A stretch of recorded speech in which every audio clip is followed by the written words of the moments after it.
Eagles have taken the last two decisions between these two teams. Pretty good evening for football. Slight chance of rain. As a matter of fact, it rained earlier today. However, things look pretty good right now for top-notch collegiate football. 56 degrees at game time. The humidity 73%. Wind's not much of a factor, and as we mentioned a moment ago, there is a chance of some continuing rain throughout the evening. Scarlet Knights of Rutgers have won the toss. They have elected to receive in the first half. Tonight's officials, the referee is Raymond Bauer, the umpire Donald McDonald, lineman is William Cronin, linesman I should say. James Twitty is the lines judge, back judge James DeGizio, and the field judge George Cullen. The clock operator is Frank Poulet. Set to kick off for the Eagles of Boston College. They'll go with two kickers during the course of the evening. Number 4 is the kickoff man. That's Brian Waldron. Kevin Snow is the man designated to handle field goals and extra points. So Brian Waldron, the junior, will tee things off for the Eagles of Boston College. Rutgers with 3 men back deep. In the middle is James Shedneck. And it's a nice high kick. Shedneck back at the 1-yard line, handles it for Rutgers. This ball game is underway. Shedneck across the 30 to the 36 gives Rutgers excellent field position. They'll start from there, 1st and 10, as we begin the first offensive series of the ball game. Let's check the offensive unit for the Scarlet Knights of Rutgers.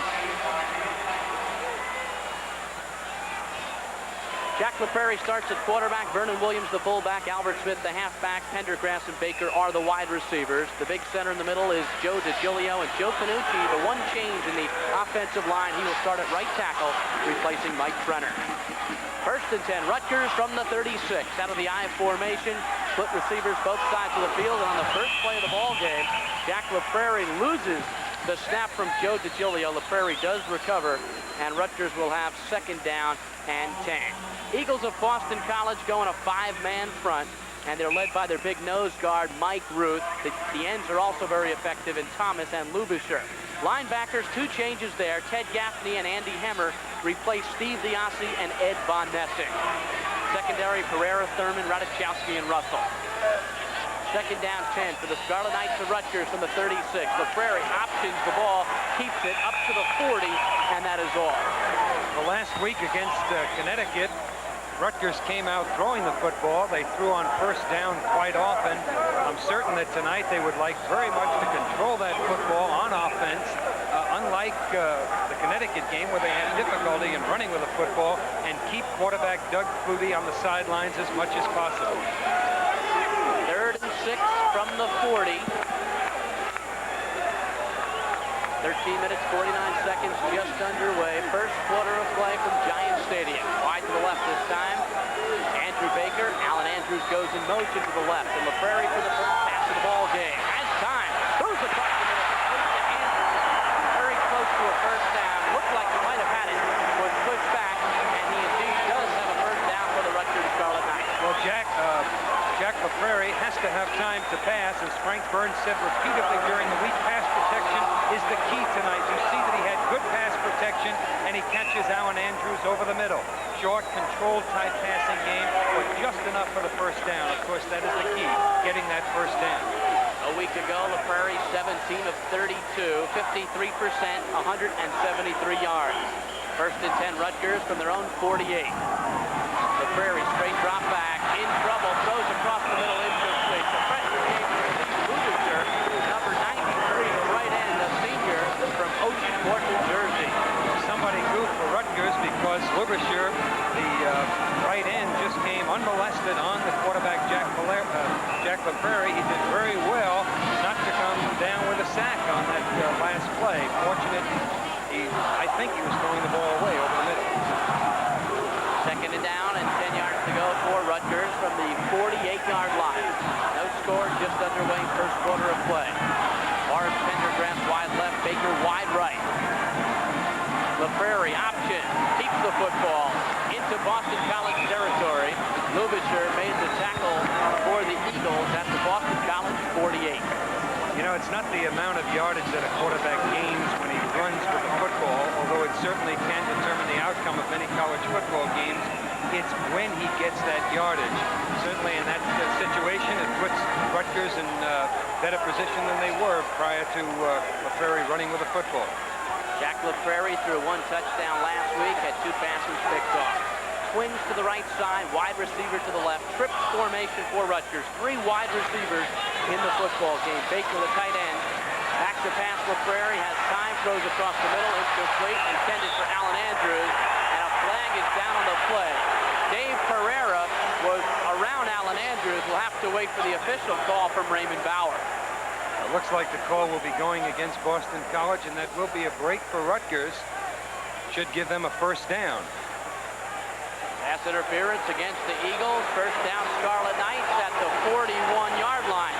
Sam, in our discussion before today's game, one of the things you and I mentioned was the fact that Rutgers would like to get going early. They don't want to fall behind to a Flutie-type Eagle team. And I think just as important, they want to keep Flutie on the sidelines because, as we said before, he makes things happen when he has that football. First down, Rutgers at the Boston College 41-yard line. Rutgers showing some movement now as Pendergrass goes wide left and Baker wide right, out of the eye this time.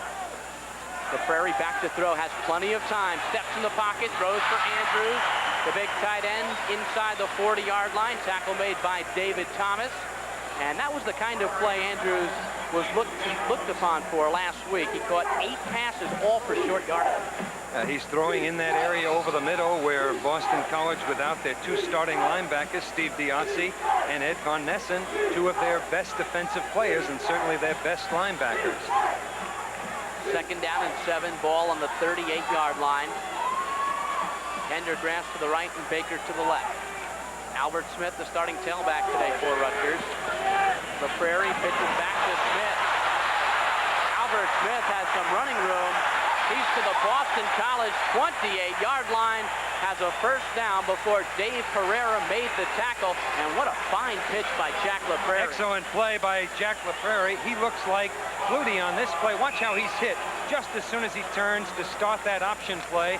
And I don't know how he got the ball to Albert Smith, but it was there. And of course, that's what Doug Flutie is renowned for. The pitch outs, off balance with 2 or 3 people on his shoulders. He manages to get the ball to the right person at the right time. First down, Rutgers on the Boston College 29. 3 first downs already in this drive for the Scarlet Knights. Albert Smith gets the pitch. Smith gets a yard or 2. Tackle made by Ted Gaffney. Gaffney is replacing All-American linebacker Steve Diassi, who is out with a shoulder injury. A deep bruise to his right shoulder suffered in the game against Clemson. He's recovered 4 fumbles for them in 2 games, Steve Diassi, and probably just as important against the run. Really a hard nose. In fact, Frank Burns was talking about him during the week. Definitely their best defensive player. They have him listed at 240. He's 250, so it's not hurting Rutgers, the fact that he's not in there tonight. Second and 9. LaPrairie back to throw. Has time, scrambling out of the pocket. LaPrairie to the line of scrimmage, and that is all.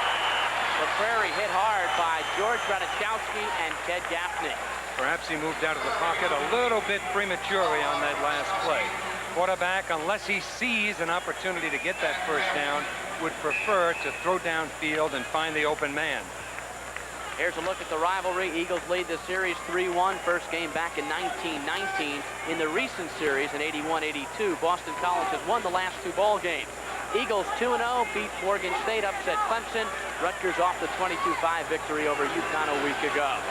Third and 9 for Rutgers from the 29-yard line. LaPrairie blitzes on, throws incomplete, intended for Allen Andrews. And a lot of pressure on young Jack LaPrairie on that play. Yeah, Boston College uses that 5-2 defense, and they're sending sometimes the defensive end, sometimes those inside linebackers in an attempt to put pressure on LaPrairie in that 3rd down situation when they pretty much know he's going to pass. Ideally, Rutgers would like to stay out of that situation where you know that he's going to come with a pass and the defense, of course, can put pressure on him. Rutgers will try a field goal on 4th and 9. It will be a 45-yard attempt by Tom Angstad, a junior who last week hit 3 for 3. 45-yard attempt. Ball placed down. He's got enough foot. It's up. It is no good. Wide to the left. So Rutgers controls the the ball for 5 minutes and 11 seconds, but the Scarlet Knights come up empty. 9:49, first quarter, and we're still scoreless as Boston College will take over from their own 28-yard line. Not a bad start for Rutgers, and once again, Frank Burns' prediction during the week that pass protection would be the key to tonight's ball game may have come true because LaPrairie was under pressure on several occasions. Doug Flutie leads out the Boston College Eagles. He's number 22. This is Troy Stratford, the halfback, getting the call, and he is tripped up by Harold Butch Young as he gets back near the line of scrimmage. Let's check the Boston College offensive unit. Led, of course, by All-American Doug Flutie. The fullback is Bob Beestick. Troy Stratford, the halfback. Brennan and Phelan are the wide receivers. Interior line, Jack Bicknell Jr., the son of the coach, is the center. Big right side tackle is Mark McDonald, and the tight end is Scott Gieselman. Second down, 8 yards to go for Boston College from their own 31-yard line. In motion, Gerard Phelan. Flutie will put it up for the first time today. Swings it out to Stratford. Troy out of bounds at the 34-yard line. BC alternates 3 tailbacks. Stratford is their big gun. He had quite a bit of yardage last week against Clemson. They also alternate Ken Bell and Steve Strahan, who is their short yardage tailback. Rutgers defensive unit. Nose man is George Bickel. This week he replaces the injured Craig Hoffner. Watch Bob Dumont had a great game a week ago. Linebackers, Jim Dumont leads that group. Mercer Hedgeman, second man. Harold Young, Bill Houston, Howard, and Errico are the deep men. Third down, 4 yards to go for the Eagles at their own 35-yard line. Flutie hands the ball off to Stratford, short of a first down. Excellent hit by number 57, Mercer Hedgeman, and Rutgers has held in Boston College's first offensive possession. Very, very impressive. The Rutgers performance on that last possession by BC last week against Clemson. Boston College had 281 yards on the ground, so they can run with a football or pass it. John Mahalik is back in punt formation for the Eagles, averaging 36.6 yards per punt. James Shedenek is back as the single deep man for the Scarlet Knights. Flag is down on the play. Shedenek handles the ball at the 15. He's to the 25. Shedenek to the 28-yard line, and that's where he will go down. So Rutgers will start, depending on where the penalty puts the football, somewhere around their own 28. No score. First quarter of play, 8:24 to play.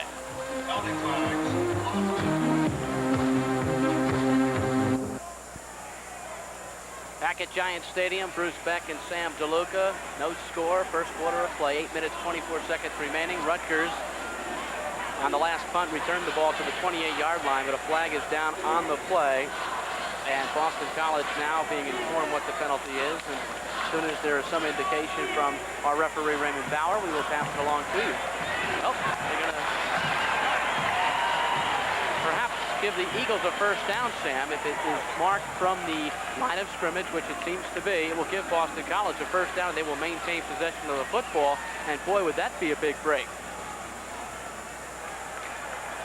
Yes, it is going to be a first down for Boston College. And once again, the Rutgers defense back on the football field. Let's see if they can do as well this time as they did the last time BC had the ball. Well, it's against Rutgers, and Boston College will have a first down at the Rutgers 48-yard line. And of course, the other thing that Frank Burns said repeatedly during the week, we cannot afford to make mistakes against a football team as capable and as well-balanced as Boston College. Well, Rutgers look to be in good shape, but now the Eagles have excellent field position. They will start from the Scarlet Knights 48. Flutie on first down, hands to Stratford. Straight up the middle, coughs up the football, and Rutgers recovered. Butch Young and Bill Houston were around the football. Houston comes up with the ball, and Rutgers very quickly comes up with a big turnover, and the Scarlet Knights will take over. Once again, a big break for Rutgers. Let's see if they're causing their breaks by hard hitting and hard tackling. He's hit, no, it was just an arm by Piquel, the nose guard, who stuck out an arm, but he was in good position to make that tackle. A fine play by Piquel, and of course Rutgers alertly jumped on the football. Excellent field position. So it's a 42. Rutgers will start out with this time excellent field position. 8:17 in the first quarter, no score. Rutgers getting the first big break of the football game. On first down, LaPrairie hands off to Vernon Williams, and the fullback goes straight up the middle behind Joe DiGilio, Clement Udovich, and John Owens. Picks up 3 or 4 yards. Mike Ruth and Scott Harrington in on the tackles for BC. First down play, very important. You want to pick up 5 yards ideally and put the quarterback or your offense in position to either throw or run with the football. What you don't want to do against BC is get in that passing situation where they can blitz those linebackers and send the defensive ends as they did the first time Rutgers had the football. Second down and 6. Pendergrass wide left, Baker wide right. Albert Smith gets the call. Smith has a first down at the Boston College 46-yard line. Albert Smith is running this week with a lot more confidence and poise. Yes, he is. And he had a pretty good day last week against Connecticut, although Rutgers did have trouble in running with the football. When you looked at the final stats, they did not look that bad for Rutgers on the ground, but much of their yardage last week came in the final quarter. Sam, do running backs look quicker to you in artificial turf? And if you talk to them, they certainly complain enough about it, and it's hard to believe that they will be quicker. First and 10 at the BC 45. LaPrairie swings one out to Vernon Williams. This is Lenny Veleza. Veleza is inside the 35, has another Rutgers first down at the 33-yard line. Lenny Veleza, number 39, a sophomore from North Brunswick, New Jersey. And Rutgers continues to work things well on offense. Rutgers came to play, set up. If it's a pass, he just dumps it out. Of course, this is a screen pass. He's got a couple of blockers out there in front of him. 64, Clement Judovic had a good block on the play and excellent yardage by Len Veleza. 33-yard line. Rutgers has it. First and 10. 7:06 left in the first quarter, and Rutgers is doing what they want to do. They are controlling the football and keeping Flutie off the field. Pendergrass wide left, Baker wide to the right. LaPrairie hands off to Veleza. Veleza goes straight up the middle behind DeGilio. Rob Swanky and Mike Ruth in there to make the tackle. That nose man, Mike Ruth, number 68 for the Boston College Eagles, bench presses 505 pounds. He's considered to be the strongest man on the Boston College team. Another example of why you want to keep the defense off balance. You don't want a guy with that kind of strength to be able to tee off on the offensive lineman. You want to keep him guessing. Is it a run? Is it a pass? Are they going to run inside, outside? You don't want to be obvious. You don't want to be predictable. Rutgers now with 2 tight ends in the ball game. Only Vernon Williams in as a running back, and Morris Pendergrass goes motion. LaPrairie back to throw. Blitz is on. LaPrairie throws out of the pocket. Incomplete. Intended for Alan Andrews. Broken up by Tony Thurman.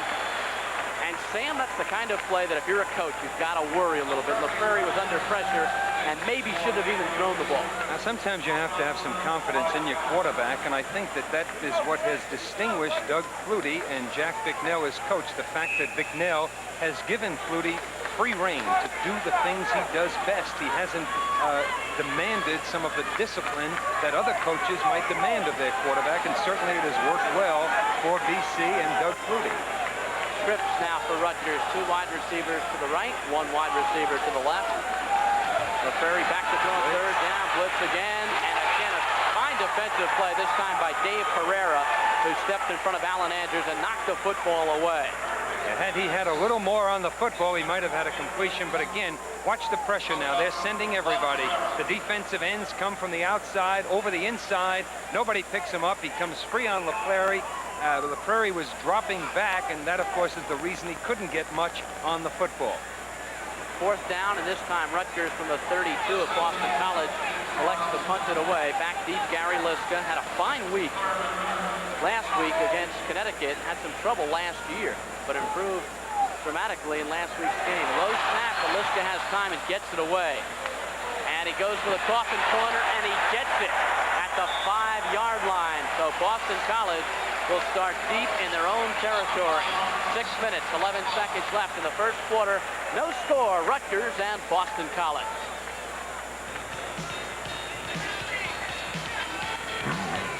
And 10, Doug Flutie leads out the Eagle.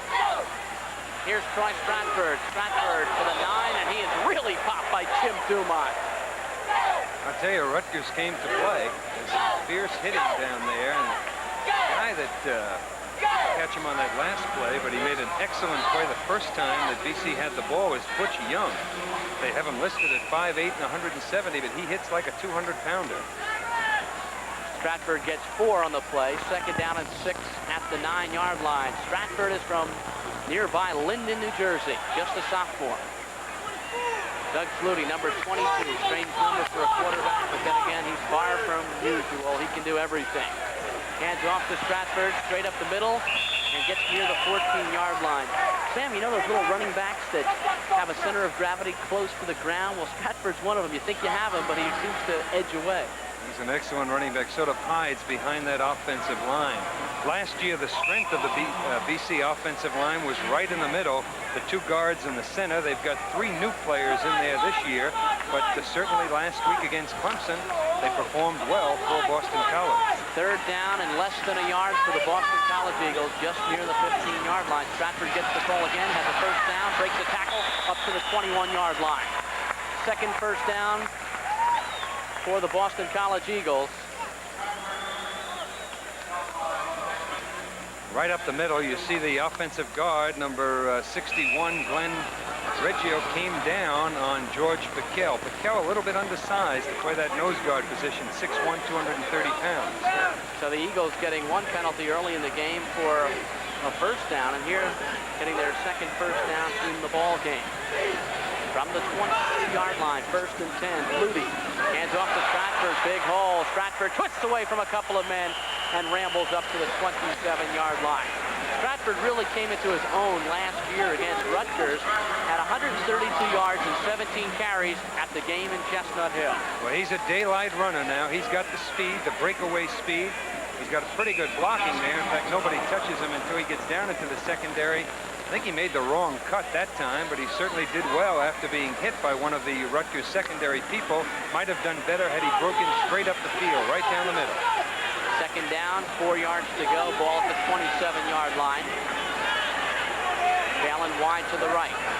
Stratford comes in motion and Flutie will put it up. Flutie has time, fires, complete. First down to Scott Gieselman, his tight end. Well, that time Rutgers was sending both of its tight ends, and just as Frank Byrne says, one of the keys tonight for Rutgers is pass protection. They have to get a good pass rush. There you see the big tight end releasing. Scott Gieselman had a good day last week against Clemson, and he's pretty much all alone. It was Mercer Hedgeman that eventually made the tackle. Perhaps he should have been a little bit closer as the ball arrived. First down Eagles at the 37-yard line, 3:29 first quarter, no score from Giants Stadium. Boston College out of the eye, and the delayed handoff goes to number 24, Kenny Bell. Bell gets up to the 40-yard line. Mercer Hedgeman again made the tackle. Sam talked about Bell a moment ago. He's one of the 3 running backs employed by Coach Jack Bicknell. Just a sophomore. The Boston College offensive line, I would say that they're more finesse blockers. There we see Mercer Hedgeman once again closing in on the ball carrier. Keep your head up, hit him right down the middle. Mercer Hedgeman was a tight end last year, converted to linebacker this year. Last week, the coaches said he did an admirable job, but has still a lot to learn at the new position. Flutie on second down, steps in the pocket, throws complete. Brian Brennan is at the Rutgers 15, he's at the 10, and he's in for a touchdown. Just like that, the Boston College Eagles strike. Across the middle, Flutie hits Brian Brennan for a touchdown, and Boston College leads 6-0. Well, in 2 games prior to tonight, Brennan had 12 receptions. You'll see that Bill Houston, the weak safety for Rutgers, has a shot at him after he catches the football. Not a very good tackle. He should have been closing in on him, anticipating the catch, and unloading on Brennan just as soon as he caught the football. Delayed just a little bit and allowed Brennan to get free, and hence the touchdown. Boston College can strike so quickly. Flutie really threaded the needle on that play. Extra point attempt. Kevin Snow is on for Boston College, looking to give the Eagles a 7-0 lead. Ball plays down. The kick is blocked. Kick is blocked by number 47, Joe Corbin. So the Eagles still have gotten on the scoreboard first with 2 minutes, 36 seconds left in the first quarter. Boston College 6, Rutgers nothing. And here's a look at the touchdown pass to Brian Brennan. Well, watch Brennan. Good speed, good moves. Simple post pattern, cutting over the middle. I believe it was Erico that went for the football rather than to try to deflect the football and put an arm around Brennan in the event that he couldn't get a piece of the football. Perhaps he would have been in position to make the tackle. He gambled and he lost. From Giant Stadium in East Rutherford, New Jersey, you're watching Rutgers football on Madison Square Garden Cablevision. So the Eagles have struck. They lead 6-0 in this first quarter of play. Doug Flutie finding Brian Brennan, his senior wide receiver, who is an outstanding one. Missed 6 games last year with an injury, but so far, 1983, has 13 receptions. For a 15.8 average.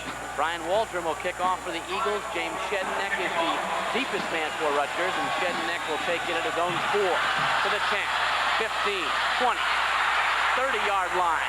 And Shedenek again gives Rutgers excellent field position at their own 34-yard line.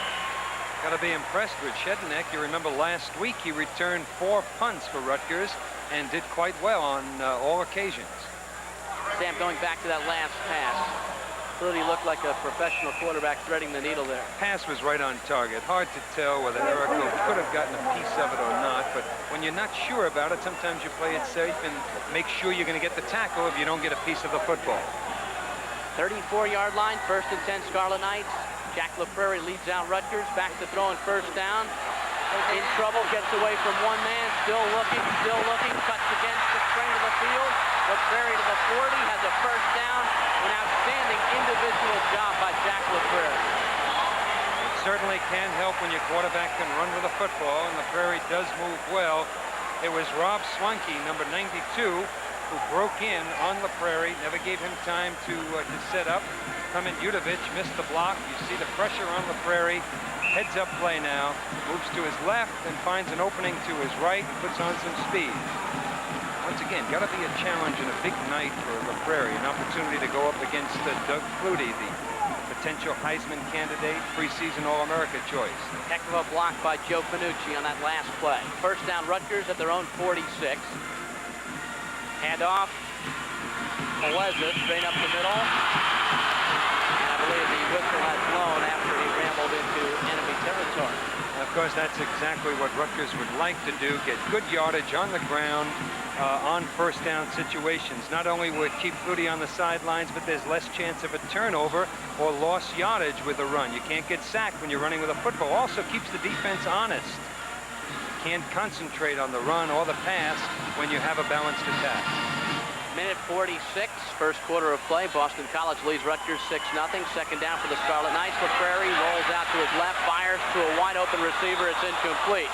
Forrest Pendergrass was out there against single coverage. Tony Thurman, the only man back, and LaPrairie simply threw the ball out of his reach. Yeah, it looked like a bad pass, but I do believe that he had to lay it up there with just a slight chance of a completion because cornerback Todd Russell and one of the linebackers was in between LaPrairie and his potential receiver. He couldn't rifle it, he couldn't drill it, he had to loft it over those 2 defenders. 3rd and 8 for Rutgers from the 48-yard line. No blitz. LaPrairie has time, fires complete to Andrew Baker. Baker is down to the Boston College 34-yard line. It is a 1st down for the Scarlet Knights. Certainly nice touch on that pass to Baker. He was right on target. Once again, the key pass protection. You've got to give your quarterback time. That time Boston College was not blitzing, did not send the defensive ends. They dropped off as linebackers and LaPrairie hits him right over the middle. Nice pass. Darrell Brittingham comes into the ball game, replacing Andrew Baker. Rutgers has a 1st down at the 34-yard line of Boston College. Dwayne Hooper is the tailback in the eye. Here's Hooper. Hooper turns the corner. Hooper is at the 25-yard line, close to another Rutgers 1st down. Good acceleration that time by Dwayne Hooper. He pretty much did it on his own because the play was designed to go off left tackle. There you see Clement Udovich coming around, the lead blocker going in there. No hole to the inside, and he breaks to the outside on his own. Timeout for a measurement, very close to a 1st down at the 24-yard line. There's Dwayne Hooper. Bob Garini, who works with the offensive back, has told Albert Smith and Dwayne Hooper if one player doesn't play particularly well, both will play each week, and he'll give each an opportunity to start. This week, Smith got the starting nod, but Hooper made that fine run. A little bit short of a 1st down. It'll bring up 2nd down and inches. Sam, it must be nice to move the football the way Rutgers just did on first down. Now you can do so many things on second and short. Sure, it gives them the option and, of course, puts pressure on the defense. There's Boston College's last drive. It happened so quickly. 7 plays. The big touchdown pass, a 60-yarder from Doug Flutie to his wide receiver, Brian Brennan. Now Rutgers has a drive going, though. They're down on the Boston College 24-yard line. 1:03 remaining, first quarter. Boston College leading Rutgers 6-0. 3 men in the Rutgers backfield. The T formation. LaPrairie keeps it, scrambles, and has a first down. Not taking any chances. They wanted that first down. On some occasions, you might see an offensive team with second and short yardage gamble a little bit and perhaps use it as a waste down and go for the touchdown, go for the bomb. Keep the defense honest. Rutgers leads in first downs in this ball game, 8-2, but they trail 6-0 on the scoreboard, and that's the big statistic. Winding down now near the end of the first quarter. First and 10, Rutgers at the 23. Here's Hooper. Finds some running room off the left side, and on the bottom of that pile for Boston College, Mike Ruth, the nose man, number 68, with some help from Andy Hemmer, who is the right linebacker replacing Ed Von Nessen, who is also injured. He has a shoulder injury, so Boston College without their 2 starting linebackers. Jack Bignell said on the telephone hookup at that press conference during the week that this is the best defensive line he's ever had, and perhaps the best defensive line they've ever had at Boston College. Second down and 8 at the 21. LaPrairie back to throw. Steps in the pocket, throws incomplete. The ball was deflected by Teddy Gaffney, and the pass was intended for Alan Andrews. So now again, Rutgers will have a 3rd and long. Because that's the problem when you throw over the middle. You've got to throw between the linebackers. It's almost impossible to throw over the linebackers. That time, I don't think LaPrairie saw Ted Gaffney, the inside linebacker, right down the middle of the defense. 5 seconds left, first quarter. There's a look at some of the crowd here at Giant Stadium. Definitely a partisan Rutgers crowd. 3rd and 8, 21-yard line. LaPrairie back to throw, blitz is on, he throws incomplete. Closest man to the football was Mike Ruth, the nose guard. The pass was intended for Alan Andrews. Now with 1 second remaining in the first quarter, Rutgers will try to get on the board with the field goal as Tom Angstad comes on to try a field goal about a 29-yarder. 10 of the end zone, make it a 39-yard attempt. Once again, great pressure on LaPrairie. He had kept his setbacks into block. Boston College was coming with everyone, and really his only outlet in that situation was the tight end, Alan Andrews. He looked in the right place anyway. Tom Angstad will try the field goal. He's 3 for 4 in the season. His longest is 33. This is 39. Hudak, the hole, puts it down. The kick is up. This one has the height and the distance, and it is perfect. So Rutgers gets on the scoreboard in the last play of the first quarter, and the first quarter has come to an end. The score, Boston College 6, Rutgers 3. We'll be back with second quarter action in just a moment.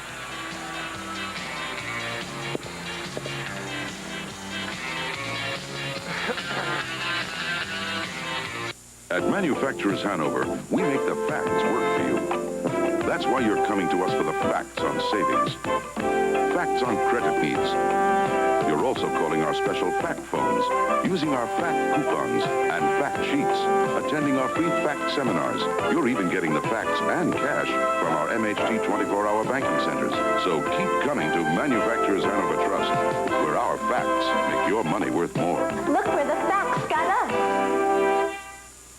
Introducing the ColecoVision Roller Controller. With it, your vision expands.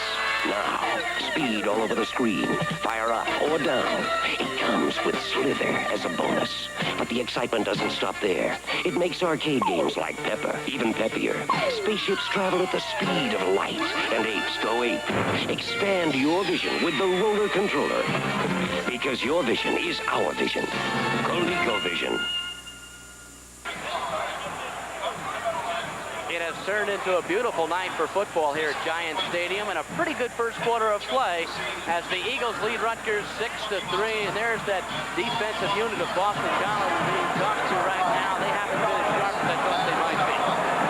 But Sam, your thoughts on the first quarter? I was very much much impressed with Rutgers overall. I think that they played Boston College even, certainly, in that first quarter. It was the big pass from Flutie that really makes the difference on the scoreboard now, 7-3 in favor of Boston College. Second quarter about to begin. Rutgers off the field goal by Tom Angstead, a 39-yard field goal, the longest of his career. And the Scarlet Knights trail by just 3, and that blocked extra point looms rather big, even at this point of the football game. Number 21, Tyrone Taylor, a freshman from Bridgeport, Connecticut, has it. He's to the 20, the 25, and out of bounds at the 25 on a good hit by Butch Young. So Mr. Flutie and company back on the field for Boston College, and as Sam mentioned a moment ago, when you're that explosive and you can score in a given play, it has to wreak havoc to a defensive unit. Yes, it does. Jack Bicknell said during the week that he feels his team is better balanced this year, and they don't have to rely on Doug Flutie as much as they have in the past 2 years. Flutie leads up the troops. 1st and 10 from the 25. I formation. Flutie the throw, rolls out of the pocket, keeps the ball. He's to the 30, tucks it at the 35. First down at the 40. And Flutie down at the 41-yard line, appeared to be hit very late. Let's see if he gets up. It's nice to see your quarterback get up quickly, and Bicknell has to be happy. Now, he never even considers passing the football, and perhaps with good reason. You see that the defensive end for Rutgers, Barry Bukowski, gets knocked down, and Flutie never thinks twice. He says, hey, I got the running room, and I'm just going to pick up that first down on the ground and not put the ball in the air. First down, Boston College at the 40. Out of the I formation. Wide to the left, Gerard Phelan. Flutie pitches out to Troy Stratford, being chased by Harold Young, and he goes down. Some help from Danny Errico, and Troy Stratford is pulled down for about a 5-yard loss. You have to be impressed with Butch Young.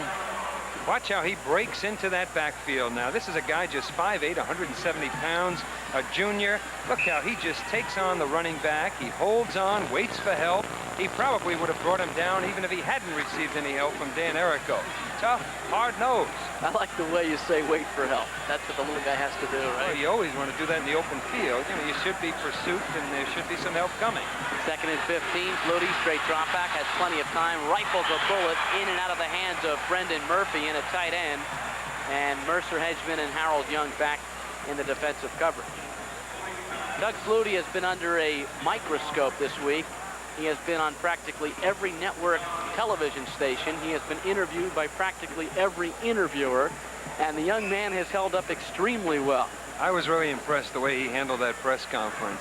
I really believe that humility in this case is very important, that he doesn't try to live up to all that publicity. 3rd and 15 for the Eagles at their own 35-yard line. 3 wide receivers in the ball game. Flutie back to throw, steps in the pocket, runs out of the pocket, tucks the football under his shoulder, lost it momentarily, gets 8 yards, and a flag is down for perhaps a late hit. And that would be a mistake for Rutgers, because it would have been 4th and 8, and a late hit there does no good for the club. And that's what the call is, personal foul against Rutgers. Not only does he run well, but he seems to make the decision quickly. As soon as he can't find anybody, sees an arm in front of him, almost dropped the ball on his own that time. That's a close call. You know, Errico was moving forward. He didn't spear, certainly. He didn't put his helmet into Flutie. He didn't put his shoulder pad. He didn't unload on Flutie. He just sort of fell on him. Questionable call. Sam, 2 things contributed to that call. 1, it was right in front of a hollering Boston College Eagle bench. Officials and 2, are not supposed to be No, they're not. influenced. No, they're not. Go ahead. And number 2, the quarterback was the man who was hit late. Yeah, that plus all that publicity. You see, the officials are very much aware that this is Doug Flutie, All-America candidate out there, and certainly a guy they don't want to get hurt. In any event, the Eagles have a first down at the Rutgers 42. Flutie hands off to Stratford. Big hole. Stratford at the 35. He has such quick feet. Close to another first down goes Troy Stratford, sophomore from Linden High School in Linden, New Jersey. He was the first freshman ever to win the Boston College rushing title last year. He did it with 630 yards. Now you see why he had 179 yards last week against Clemson. He just darts with a football. Again, the ability to cut on his way to the line of scrimmage. There he saw his blocker coming for the outside. Mercer Hedgeman cut to the outside behind the block for good yardage. Also put his head down at the right time. Second down and short. Stratford again. Stratford has a first down. Tackle made by number 79, Jeff Cardilla. And also some help in on the play from Randy Hannes, who was in there at nose guard, replacing George Piquel. There's Stratford. He comes out, and now into the ball game goes Steve Strahan. Strahan normally put in short yardage situations. A bigger back, a stronger back, 6'1", about 210 pounds. We saw quite a bit of him last year. The fullback, Bob Beestick, hasn't gotten the ball yet. First and 10, Eagles at the 29-yard line. Flutie, long count this time. Straight drop back, little out pattern, and it's thrown incomplete. Ball was intended for Brian Brennan. And that's one of the few times today we've seen Flutie either underthrow or overthrow his receiver. Just a poorly thrown pass. Looked like the ball slipped out of his hand with no chance of a completion. He said they have him listed at 5 feet 9 inches, 175 pounds, but he was quite adamant on that telephone hookup during the week. He's not 5'9", he's 5'9 and a half, and don't forget it. Doug Flutie leads the Eagles up to the line of scrimmage. 12:35 left, second quarter. Boston College leads Rutgers 6-3. Second and 10. Wide to the left side is Marvin McKenzie. Flutie to throw. Has time. Swings it out to Beestick. The fullback puts his head down, runs into Jim Dumont, and Bob Dumont. He's down to the 23-yard line. It will bring up an interesting third and about 4. Great job by the Boston College offensive line. That was a screen pass, and the offensive line wants to allow those defensive people to think that it is a pass and to get by them begrudgingly, and they certainly acted well.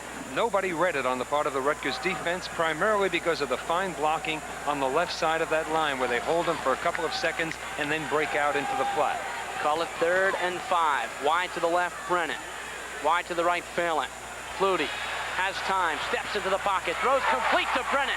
Inside the Rutgers 5 to the 2. And again, the combination of Flutie and Brennan hooking up for big yardage. Pretty good coverage by number 20 for Rutgers, Dan Errico. But when you have execution like that, it starts with pass protection. There you see Brennan breaking downfield. Not much faking, really hardly faked at all to the outside, broke to the inside. I think that Errico expected some more help from number 15, Bill Houston, on the inside. Houston wasn't in position, and Flutie right on target. Goal to go at the 2. Handoff goes to number 40, Bob Beestick, and he's in for a touchdown. So the Boston College Eagles have their second score in this football game and open up a 12-3 lead. Again, Doug Flutie setting things up with the pass to Brennan, and then Beestick powering in for the touchdown. Yeah, both Beestick and the backup fullback Brian Kristoforski, 3-year letterman for Boston College, haven't been carrying the football very often, but they're tough and they can get the short yardage for you. Once again, a fine fake by Flutie, and you see him just bullying over for the touchdown. Kevin Snow will try the point after touchdown. Brian Brennan will hold. Nope, it's Gerard Phelan. Ball is placed down. The kick is up. And the kick is no good. Kick is no good. And so the Eagles of Boston College still lead by 9. 12-3, Boston College, 11:27 left in the first half.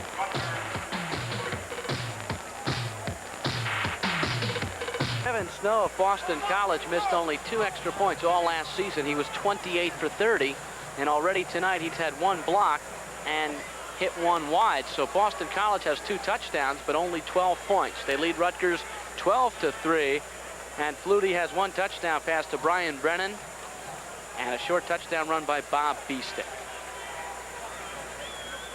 And Sam, if you look at time of possession, Rutgers has the edge. Overall first downs, Rutgers has the edge 8-5. But the big story in this game is the big play of Boston College. And of course, this is the thing that has distinguished Doug Flutie over his first 2 seasons, and the reason that he is an All-America candidate. Kicking off is Brian Waldron. James Shedneck is back deep for the Scarlet Knights. Oh, Waldron hits a beauty. Shedneck 6 yards deep in the end zone, and wisely decides to down the ball, and Rutgers will come out at the 20-yard line. Jack LaPrairie leads out the Scarlet Knights, who trail in this football game by 9. This program is authorized by Madison Square Garden Productions Incorporated solely for the entertainment of our audience. Any publication, rebroadcast, or other use of the pictures, descriptions, and accounts of this event, including the imposition of a charge for viewing the program without the express written consent of Madison Square Garden Productions Incorporated, is prohibited. First down, Scarlet Knights from their own 20. Andrew Baker wide right, Horace Pendergrass wide left. Lone setback is Vernon Williams for Rutgers. Williams gets the call on first down, and he gets 6 or 7 off the left side behind the blocking of Udovich and Jimmy Keating. Tackle was made by Andy Hemmer. Pretty good start by Vernon Williams. He probably is the closest thing that Rutgers has to a breakaway back, somebody that can go all the way every time he has the football. Boston College's last scoring drive, 10 plays, 74 yards. Another nice drive, but it only took them 3 minutes and 34 seconds. Big Bob Beestick pounding over for the 2 yards for the touchdown. Rutgers has sent Eric Hochberg into the ball game at quarterback. Not exactly sure why, but Hochberg is out there calling signals for Rutgers. He hands off to Vernon Williams, and he is sliced at the line of scrimmage. Strong tackle by Andy Hemmer. Well, Frank Burns had indicated to us prior to their first game last week against Connecticut that you will see Eric Hochberg in the football game. Last year, they thought that Hochberg perhaps had a better arm than LaPrairie. I haven't heard that mentioned this year, but certainly LaPrairie runs a little better and is more active than Hochberg.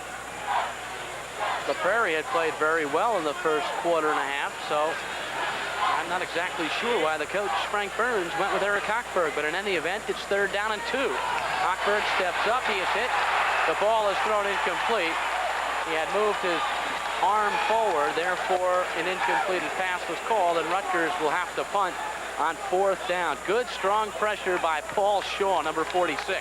Once again, you see the pressure coming from the outside. I don't care who you are at quarterback, you're not going to be able to throw the ball when you're under pressure like that. The offensive line for Rutgers is not doing a good job of picking up those well, actually, he was the defensive end. Somebody should have been assigned to him. Gary Liska back in punt formation for Rutgers. Brian Brennan, the single man, back deep for Boston College. Liska hits a nice punt. Brennan, fair catch, 32-yard line, and that's where the Eagles will take it. 1st and 10 from their own 32. 9:56 left in the first half. Boston College leading Rutgers 12-3.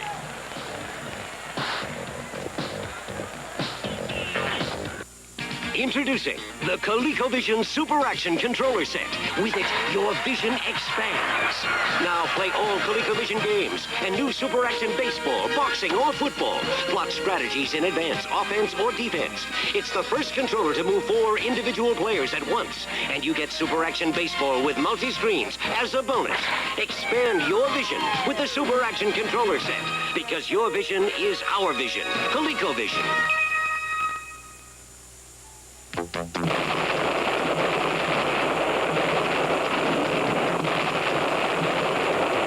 Sometimes it's reassuring to know your car will perform well. That's why stunt driver Michelle Slate relies on mobile detergent gasoline. After all, a car with a clean carburetor performs better. It's as simple as that. Mobile detergent gasoline for your everyday driving needs. First down, Boston College from their own 32-yard line. Out of the I formation. First down, handoff straight up the middle. Steve Strahan.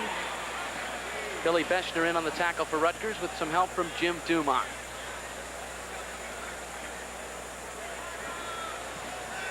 Now the Eagles send number 32, Jim Brown, into the ball game. Brown is listed as the 3rd-string fullback, so Jack Bicknell has used a lot of people in his offense, and I spoke to him on the phone during the week. He said he's going to use a lot of people. We're going to see a lot of different formations. We're going to use trips. We're going to have 4 receivers. That's the way we play. We're a wide-open offensive football team. I formation, 2nd down, 8 for the Eagles.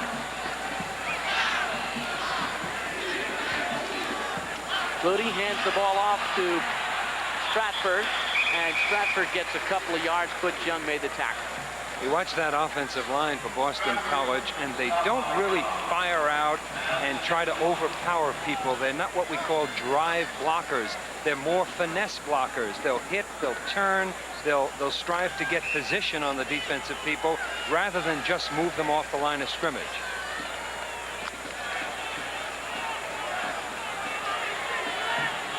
Number 49, Carl Pelagata is in on offense now for the Eagles on 3rd and 6 from their own 36. Flutie, high formation center for the Eagles. Flutie back to throw. Running out of the pocket, throws complete to Stratford. Stratford's at the Rutgers 40, and only a saving tackle by Billy Houston at the 35 prevented Stratford from running all the way because he has that kind of breakaway speed, and a flag is down on the play. That was a perfect illustration of the pressure put on the defense when the quarterback moves out of the pocket, rolls out to his right. The linebackers now don't know what to do. Once he starts to move, you see Mercer Hedgeman leave his coverage, go up to cover Flutie, and where does he dump it? Right over Hedgeman's head into the arms of number 23, Troy Stratford. And a face mask penalty called against Rutgers after the play, and that will move the ball down to the 31-yard line of Rutgers. Boston College with a 1st and 10. See, quarterbacks that can move like that not only put great pressure on the defense, but they pretty much prevent the defense from going to situation substitutions. What good is it to have 5 or 6 defensive backs in a football game in a long passing situation when you've got a guy like Flutie who would just as soon run with a football than throw the ball? So you always have to be careful about that quarterback leaving the pocket. Sam, the other thing about Flutie in that last play that shows that he's like a coach on the field is the way he looked over at Troy Stratford and said, keep going, I'll lead you with the ball. He knew exactly what was happening, just waiting for Hedgeman to make his decision. If Hedgeman had not elected to go in on the quarterback, Flutie, then he would have run with a football. Madison Square Garden Cablevision travels to Syracuse next week to bring you another major Eastern College football game. The Scarlet Knights take on the Orange Men of Syracuse. Same-day coverage begins Saturday night at 10:30 with a repeat telecast Sunday morning at 9 a.m. Rutgers football all season long on Madison Square Garden Cablevision. New quarterback in the ball game for the Eagles, number 7, Sean Halloran, a 6'4" sophomore from Westminster, Massachusetts. Because last week Boston College beat Clemson 31-16, and they were behind going into the 4th quarter, but really I thought pretty much dominated the game. I saw the game. I saw a tape of the game, and I thought that Boston College certainly outplayed Clemson, and the yardage would indicate that. They had a total of 504 yards, 281 yards on the ground, and 223 yards in the air. Doug Flutie is on the bench. He's upset with something. I'm not exactly sure. We'll have to try to find out for you. Halloran leads out the Eagles in any event at the 31-yard line of Rutgers, 1st and 10. Halloran 1 for 3 passing on the season. High formation. This is 24, Kenny Bell. Couple yards off the right side. Mercer Hedgeman in there for Rutgers to make the tackle. They're working on Flutie's shoulder. We can see that from up here in the booth, and he may have injured himself. You saw that Boston College sent 2 men into motion. Well, actually, it was more of a shift. They moved the tight end and another player over to the right side and then ran the football right behind them. Sometimes you shift to confuse the defense, other times to get your men into position. 2nd and 8 at the 29. Halloran. The late handoff to Troy Stratford. Stratford to the 27-yard line. Maybe a yard on the play. Billy Beshner made the tackle with Hannis, and there's Doug Flutie. He's upset about something on the bench, but doesn't appear to be shaken up from here. I would have said that he was upset about the injury that took him out of the football game, if that is indeed the reason that they did lift him. 3rd and 7. Boston College at the Rutgers 28-yard line. Wide receivers to the left and Marvin McKenzie. In the slot, Gerard Phelan. Halloran to throw.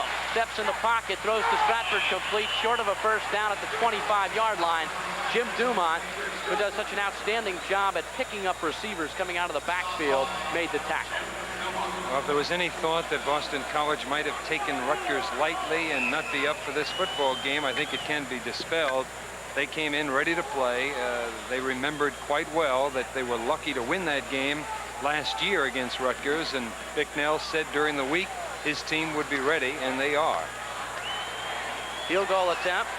Brian Waldron will try the field goal. Sean Halloran will hold. So they're going with Waldron instead of Kevin Snow. A 42-yard attempt. Ball placed down, blocked by Joe Corbett. And the ball picked up by Rutgers, and the Scarlet Knights will have excellent field position. Rutgers blocked 2 punts last week. They blocked an extra point earlier tonight. Now they block a field goal attempt, and Rutgers will have great field position. Well, this is by design. Now, he is going for that football. He is definitely trying to block it. The 2 punts last week that were blocked against Connecticut, the Rutgers team was not in a block situation. It was just heads-up play by Cummins, and I think poor play by the Connecticut snapper and punter. Barry Bukowski picked up the ball. Joe Corbin, the man that broke through and blocked it. Corbin had a fine week a week ago, 9 tackles, and he was singled out by the coaching staff for playing exceptionally well on the special teams. Rutgers, first and 10 from the 38. Eric Hochberg at quarterback, hands off to Lenny Beleza, and Beleza gets a couple of yards on first down. Tackle made by Scott Harrington. And Sam, that could have been a big opportunity for Boston College to open up a decisive lead. Instead of having 3 points on the board, 3 more points. Rutgers has good field position. You've got to give Joe Corbin credit. He broke in there, and he certainly went for the right spot in front of that kicker. Rutgers now going with 1 setback in Len Beleza, 3 receivers. Now Albert Smith plays the slot in motion. Hochberg swings it out to Beleza. Beleza cuts back at the 45, and a strong individual effort by Len Beleza up near the 50-yard line. Now they move it back to the 47, and it looks from here that he's just a little bit shy of a first down. Well, that's exactly what it was, a strong effort by Len Beleza, because the offensive line, unlike the BC line earlier in the game, did not do a good job of acting. They left a little bit too early, and the BC defensive players read it and were out there with them, ready to tackle Beleza. He did it on his own. 3rd down and 1 for Rutgers at their own 48. T-backfield, 3 running backs. Hochberg, the quarterback, hands off straight up the middle, and Rutgers has a first down. Rutgers continues to move the ball quite well. They now have 10 first downs to 6 for Boston College, but that does not change the score, does it? There's Doug Flutie on the sidelines. Seems quite relaxed. I don't see that pressure on him right now. Rutgers has a 1st and 10 at the Boston College 49-yard line. 4:46 left, first half. Boston College leads 12-3. Fumble on the snap. Eric Hochberg loses the ball, and Boston College recovers. And that's number 68, Mike Ruth. Nobody's going to take the football away from that gentleman. 6'2", 254, strongest player in the team. And the ball was loose, and Ruth said, I'm going to go get that football, and that's exactly what he did. And that's a tough break for Rutgers. Ruth had an outstanding game last week for Boston College against Clemson. Frank Burns, head coach of Rutgers, has to be upset with that last play. His club had good field position, looking to move the football, and all of a sudden he coughs it up. There's Frank's Rutgers record on the banks of the old Raritan. High formation, Eagles, 1st and 10 from the 50. It's Halloran in there at quarterback. Troy Stratford gets the pitch back. Stratford at the 40, and he is gone at the 20, 15, touchdown. Lightning quick Troy Stratford, give him a step, and he's gone. A 50-yard touchdown run, and Boston College has broken things open here in the 2nd quarter. Let's see what happens on this play. Boston College has a number of people out there, some good blocking at the point of attack. Really, nobody really had a shot at him. I guess Houston, number 15, Bill Houston, was the only player on the Rutgers team that had a shot at Stratford. Just some fine blocking, perhaps some overreaction on the part of those linebackers. Stratford, who is leading BC in rushing coming into today's game, a 50-yard touchdown run, and what an acceleration move that was. On to the extra point, Kevin Snow. Ball placed down, and this time Kevin Snow makes no doubt about it, but there are flags down on the play.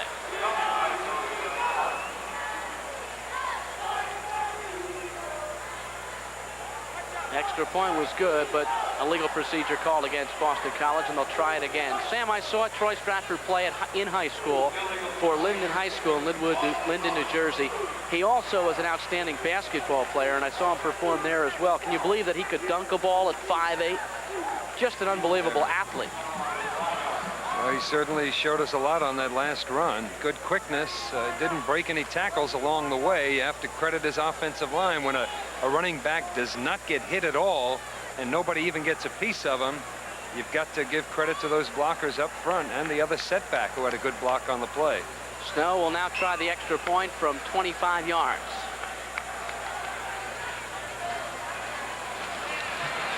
And the kick is up. And the kick is good. Certainly kicks high, doesn't he? He sure does.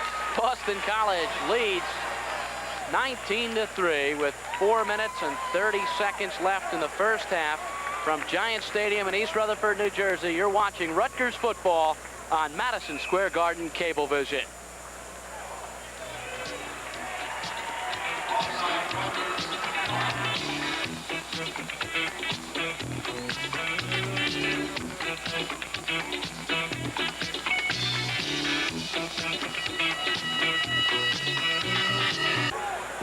Five-yard penalty assessed on the kickoff. It's against Rutgers, so Boston College will now kick off from the 45-yard line instead of the 40. Eagles have taken complete command of this game, and they did that last score with Sean Halloran at the controls at quarterback. 19-3, 4:30 left first half. Brian Waldron, Jr. from Waltham, Massachusetts, set to kick off. James Shedenek, deepest man for Rutgers on the return team.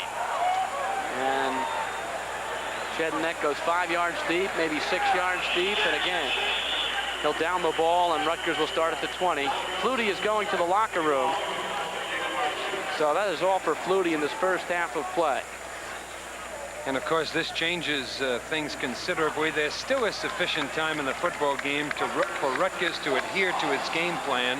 But when you're down 19-3 in the second quarter, obviously you would expect perhaps to see some more passing and a more wide open offense, which could either work for you or it could, serve to put you in a deeper hole. Offside penalty called against Rutgers on the kickoff. Boston College refused the penalty, and Rutgers will start from their own 20. Eric Hochberg is in there at quarterback. Jack LaPrairie started, but has not been back since about 4 minutes into the second quarter of play. Hochberg, 2 wide receivers, both sides of the field, and he's back to throw on 1st and 10. Hochberg throws, it's complete. So Boris Pendergrass on a little bit of a comeback pattern, and Pendergrass has a first down at the 32. Penalty is going to be called against Boston College for roughing the passer, something that should never have happened. They were rushing just 3 people, the nose guard and the 2 tackles, and there you see him get by 2 Rutgers offensive linemen, and he hits Hochberg. Hochberg right on target with a football, however.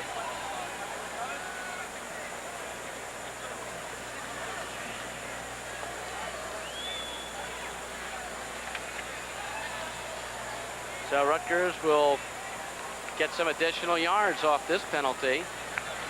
Rutgers trying to come back after that impressive Boston College scoring drive. Again, it was really done in one big play by Troy Stratford, a 50-yard run, 8 seconds.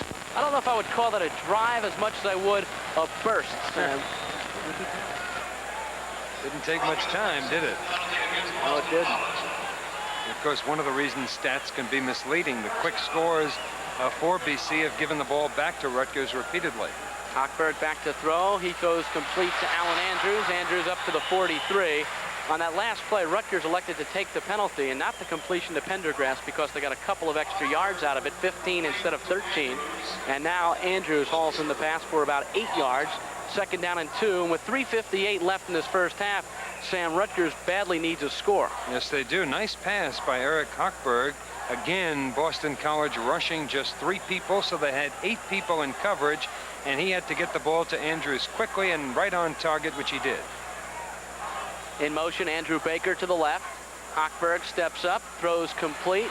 Baker goes down immediately at the 46. Dave Pereira was there to knock down Andrew Baker. Eric Hochberg is a 6'3", 185-pound sophomore from State College, Pennsylvania. Last year, he completed 35 of 65 for 354 yards. In the last game of the season against Pittsburgh, he broke his right elbow and missed most of the spring with that broken elbow and also a hurt knee, but he has come back and looked pretty good tonight. Hochberg's father is the coordinator of sports medicine at rival Penn State University. Albert Smith cannot turn the corner. Good pressure by number 92, Rob Swanky. Swanky's a three-year letterman from Newington, Connecticut. Had a good day last week against Clemson at 8 tackles. Both he and his backup, Roy Norden, have earned 3 letters for Boston College. Second down and call it 10. At the 46-yard line of Rutgers, 3:29 left in the first half. Boston College leads 19-3. Hochberg throws, nice catch by Albert Smith. Spins away and gets 2 yards on the play. Fine individual effort by Smith. David Thomas in on the tackle. It'll bring up a 3rd down, though, and long. Quite a battle going on in the middle of that line. Joe DiGilio, Rutgers' best offensive lineman, going against BC's best, Mike Ruth. And Ruth has been winning the battle to this point, which shouldn't be, because, again, BC rushed just 3 people. One of those guards should be helping DiGilio. 3rd and 7 at the 48. Baker comes in motion. Pendergrass is split wide right. Hochberg throws, complete to Baker. Nice toss. Baker is short of a first down, but a late flag, a late hit by the Boston College Eagles, and that will give Rutgers the first down. I think perhaps we see why Frank Burns put Eric Hochberg in the football game.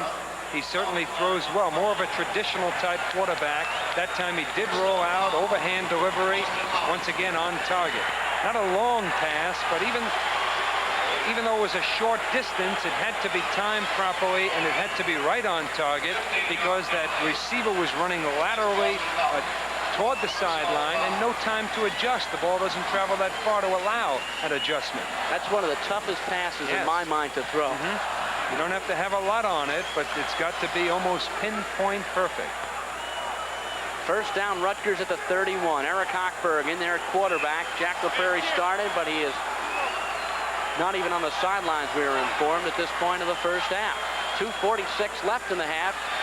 Vernon Williams cracks down to the 25-yard line. Dave Thomas, Tony Thurman in there to make the stops for the Eagles. Williams rushed 7 times last week against Connecticut for 35 yards. Here's Boris Pendergrass. Let's see what a wide receiver does, Sam.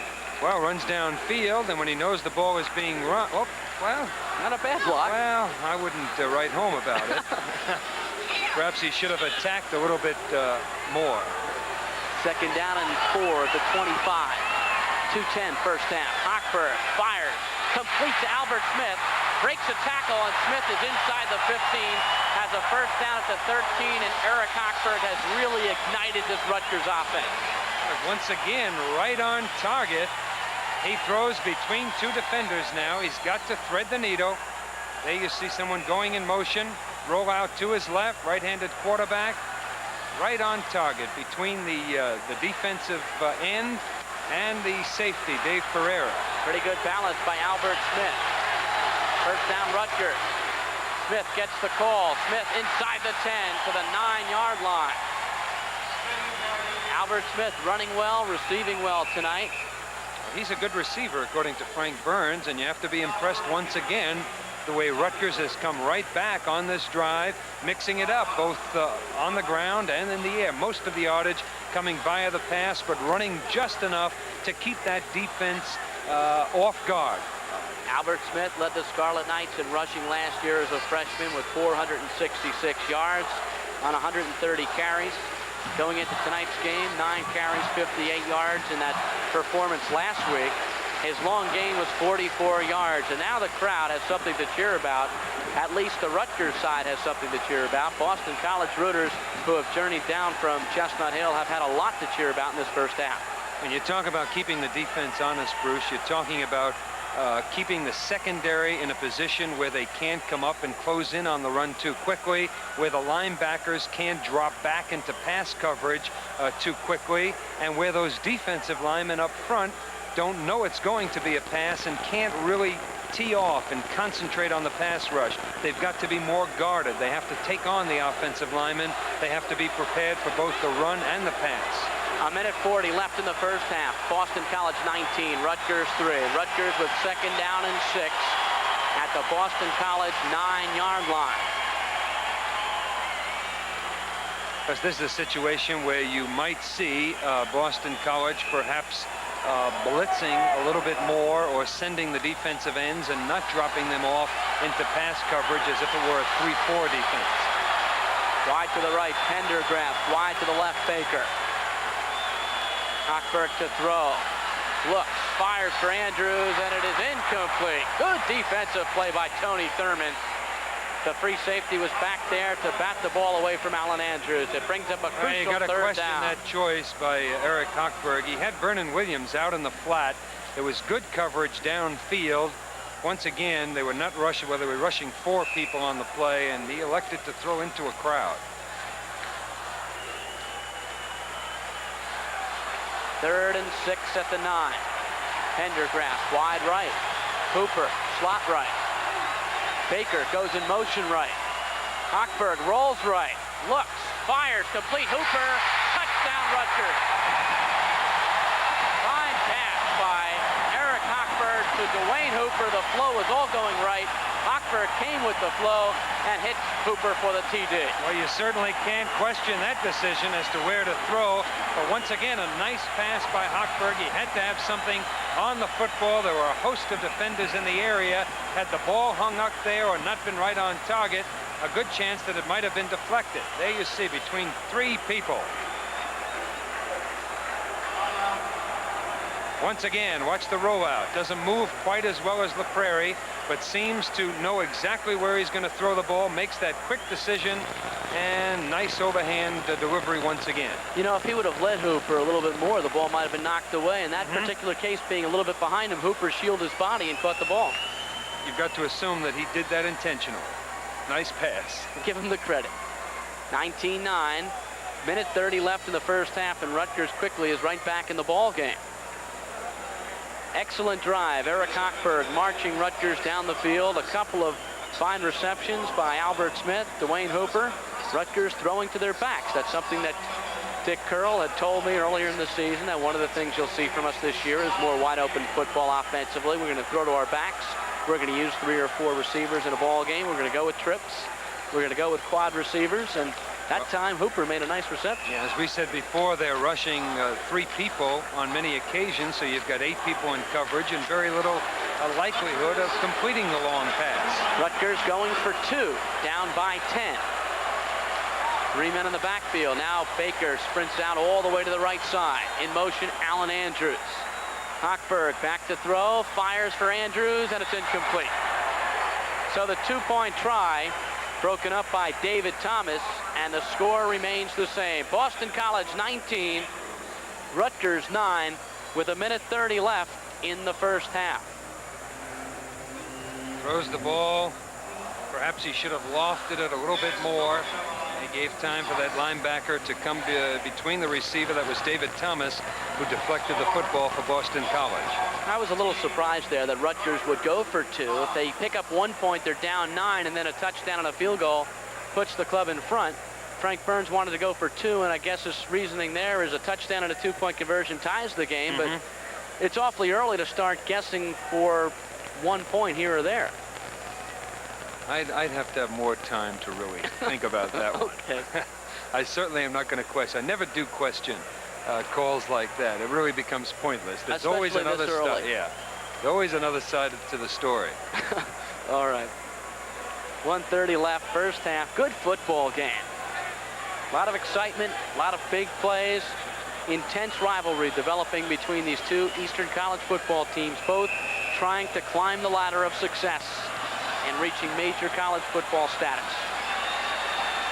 Short kick, handled by Tyrone Taylor, and he is knocked down back at the 13, And Mercer Hedgeman came flying through with some help from number 24, Brian Anthony, I believe. I think the one thing that has distinguished the play of the Rutgers football team last week and this week has been the play of their special teams. The blocked field goal attempts, the blocked punts last week, the good kickoff and punt returns, and good coverage on that last one. And one of the big changes in the Rutgers coaching staff during the offseason was actually having a coach who was assigned to the special teams as the coordinator, and George DeLeon is the man that has that new assignment. Well, Coach DeLeon has done an excellent job, and it really pays off. You've got to have somebody concentrating on the special teams. You know, concentration or emphasis is so important, whether it be special teams or on stopping the run or stopping the pass. Quite often, that makes the difference. Whether a team is working on something and thinking about it and concentrating in a certain area. Offside against Rutgers, so they'll bring the play back. I guess what I'm trying to say, Bruce, is that so much of this game is mental, okay, as opposed to physical, or certainly the mental aspects and the emotional aspects are just as important as the physical aspect of the game. Sam, you would know. I can't remember back that far. Wait a minute. Seems like only yesterday. Angstad's kick is hung up high, and Tyrone Taylor loses the football. He is buried at the 20-yard line, and again, inspired special teams play. Joe Corbin down there for Rutgers, and Bill Dunster. So the Eagles will start from their own 21 with 1:23 left in the first half, and Boston College leads 19-9 at halftime. We'll talk to two of the new coaches in the Rutgers University coaching staff. Actually, one is not really a new coach. He is a change face, per se, handling a different responsibility this year. I'm talking about Dick Curl, the offensive coordinator, and also Ted Cottrell, the defensive coordinator. So at halftime, we'll be talking to the two new coaches for Rutgers. We'll also have highlights and statistics for you. And we'll recap this first half, this wild first half. John Halloran is in there at quarterback. Doug Flutie has gone to the locker room. 21-yard line. Eagles out of the I formation on 1st and 10. Halloran to Stratford. Stratford gets 4 straight into the middle. George Piquel, Jeff Curdilla, Billy Beschner there to make the tackle. Jack Bicknell Jr. playing offensive center for Boston College and doing a good job last week against Clemson. He played over a 320-pounder, looked like a sumo wrestler. And Jack Bicknell Sr. said by no means did they handle him, but he was pleased with his son's performance. Mom and Dad were a little worried last week. I wonder why. 2nd and 6 at the 25. Halloran again to Stratford. Troy has a first down to the 31. Jeff Curdilla made the tackle. Curdilla graded the best defensively for Rutgers last week. What they do is look at game films and give each player an individual rating based on his performance, and Curdilla, according to the coaching staff, graded perhaps the highest any defensive football player has ever graded on a given week. He said that Frank Burns said that Curdilla graded 90. He said the average grade last week was between 50 and 60 for defensive football players, so that gives you an indication of how well he played. 10 seconds left in the first half. Straight up the middle goes number 90, Brian Christoforski, for the Eagles, and that should be the last play of the first half unless BC hustles. There's number 40, Bob Beestick, and he is also going to the locker room early. So Flutie and Beestick, starting quarterback, starting fullback, both have left the field apparently for some type of injuries. And that is it for the first half of play. The second half, that's number 11, Tom Angstad, a junior from Annandale, New Jersey. Twins back deep for the Eagles of Boston College, and the ball is handled by number 24, Kenny Bell. Bell to the 15. He is tackled at the 17-yard line, and it's again Mercer Hedgeman. And another outstanding kick coverage by Rutgers. They played very well on their special teams throughout this football game and last week against Connecticut. Doug Flutie will not play in the rest of the football game. He has a slight concussion. So Flutie will not be in action for the remainder of the contest, and that is a big blow to the Boston College Eagles. As far as their fullback Bob Beestick, he injured his hand. He may or may not be back. And as far as Rutgers, Jack LaPrairie was concerned, no injury. He was simply taken out in favor of Eric Hochberg. First down, Boston College Eagles from their own 18-yard line. And on first down, Jim Dumont came busting through to nail Troy Stratford for a loss. Now watch Jim Dumont. He just moves up right opposite that offensive line and cracks into the secondary. Nobody got a piece of him. Somebody should have been reading Dumont, should have anticipated the blitz. Nobody did, and of course a big play for Rutgers.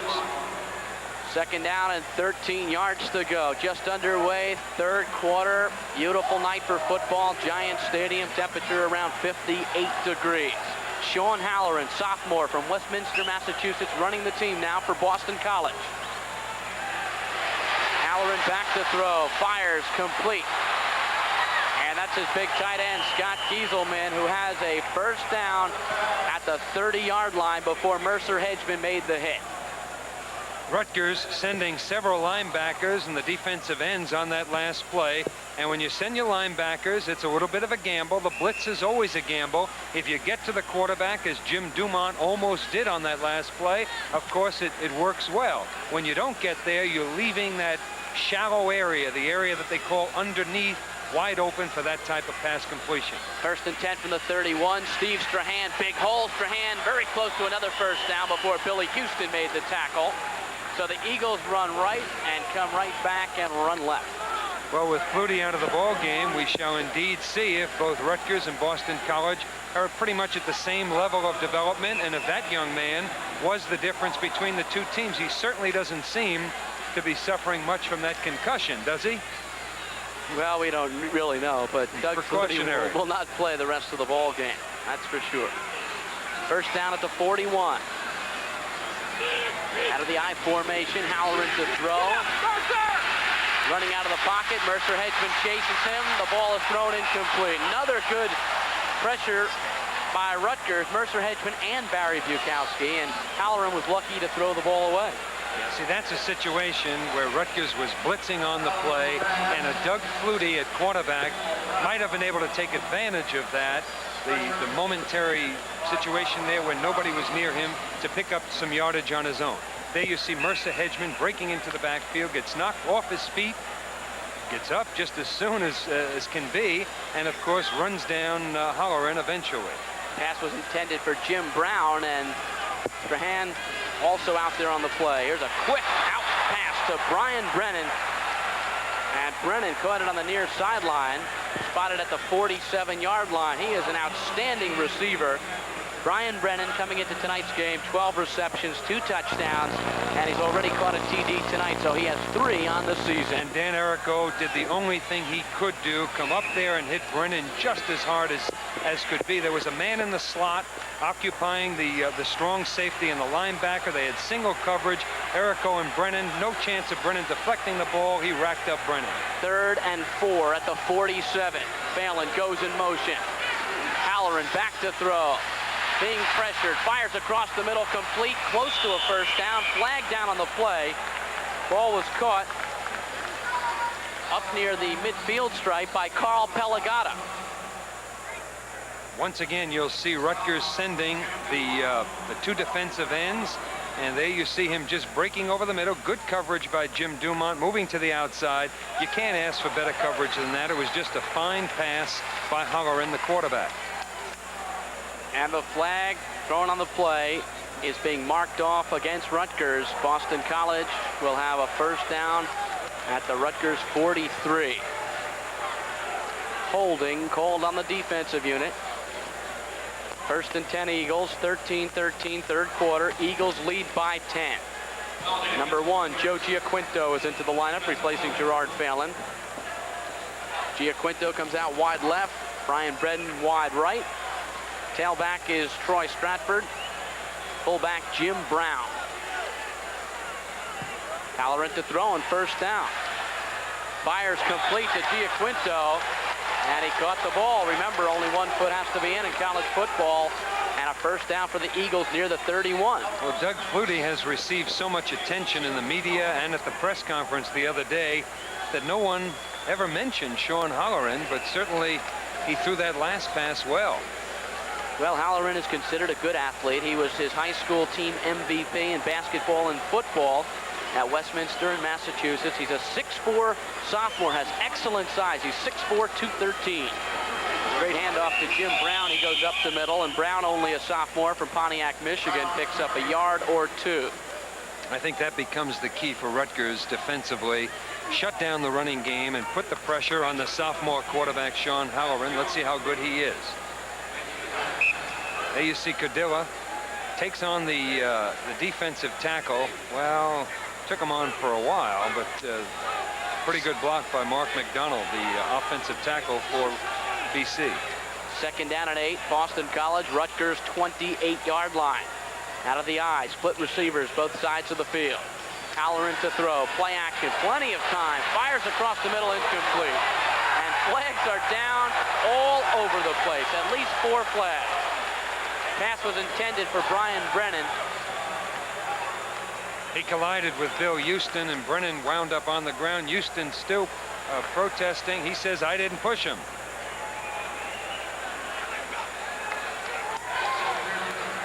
Once again, that's Bikel in the middle. Fake, rolls out to his right. Good pass protection. Well, we didn't see it on the camera, but Brennan wound up on the ground, and Bill Houston was one of the reasons for his winding up on the turf.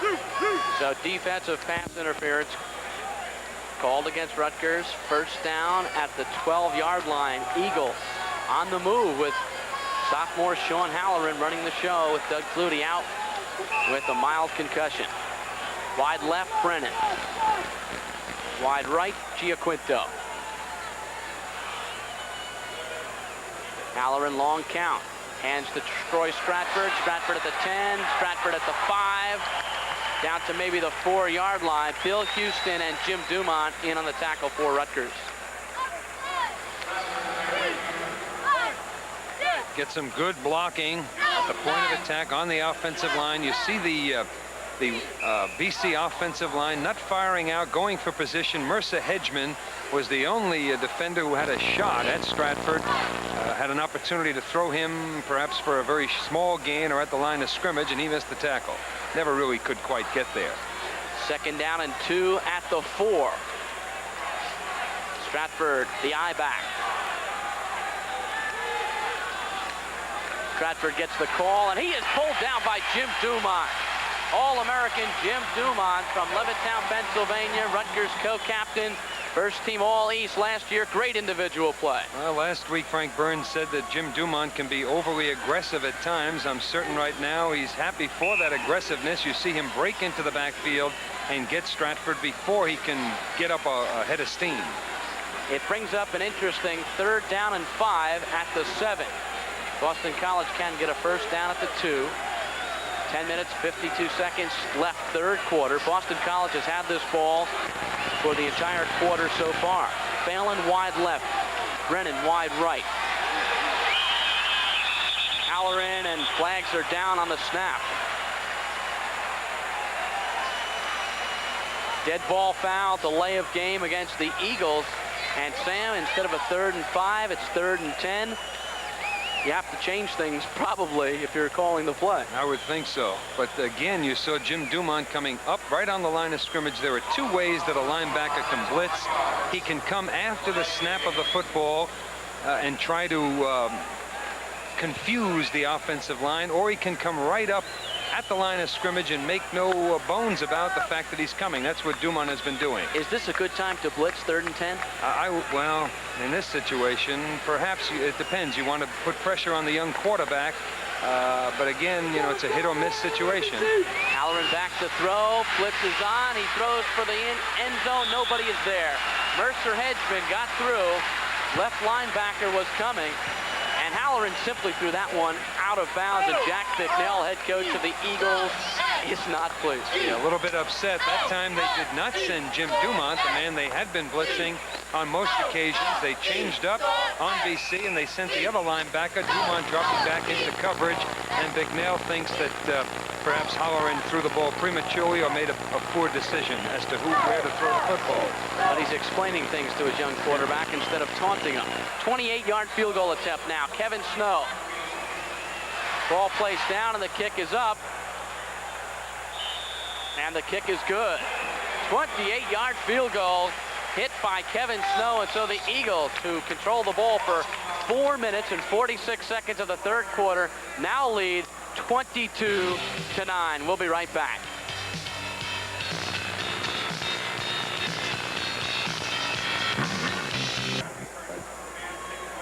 Gorgeous September night, Giant Stadium, East Rutherford, New Jersey. Boston College leading Rutgers 22-9, 10 minutes, 14 seconds left, third quarter of play. Brian Waldron kicks off for the Boston College Eagles. James Shedendeck and Albert Smith, and Smith takes it at the 10. Smith's across the 20, flags down. Smith fumbles the football. Boston College recovers. At the 25-yard line, the Eagles recover. Flags down on the play, and usually that indicates a clip against the receiving team.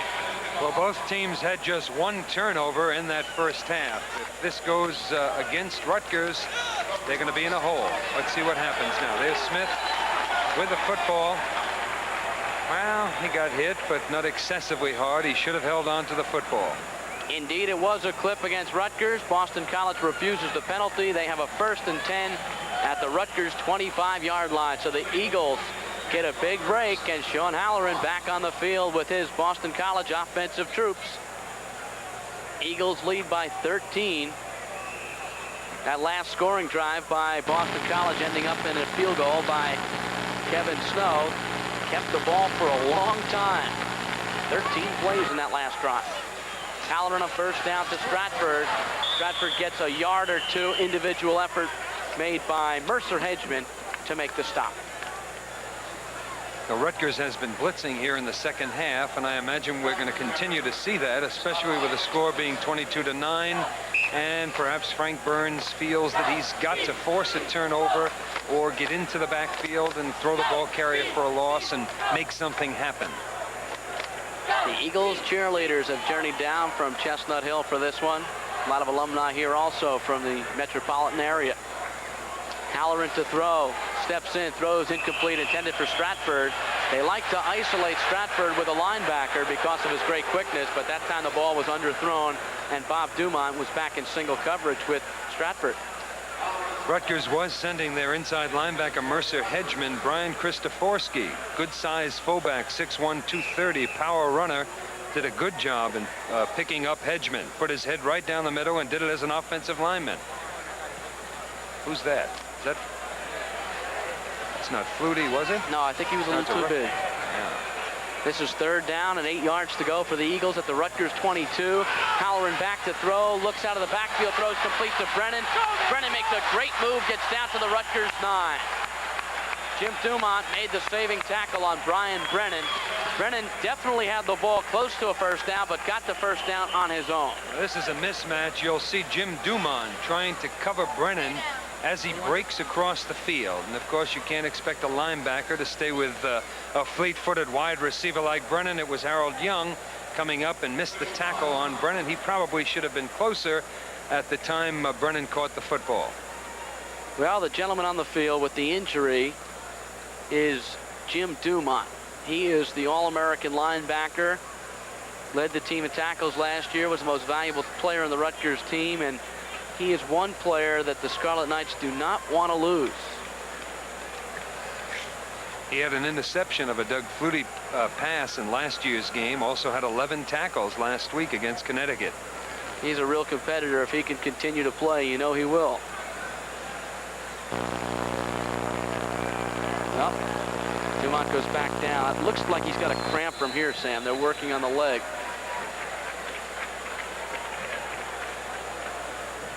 Well, that is not a good sign anytime you see it. Well, the way he is rubbing his calf at this point, you can be almost certain that it is a cramp. You don't rub a knee injury like that. It's cramp. It's rather surprising because it's a rather cool night. Yeah, but the way he plays football sometimes. He's all out all the time. Now they're going to try to get Jimmy Dumont up again. 9:20 remaining, third quarter. Boston College on the march, and they lead 22-9.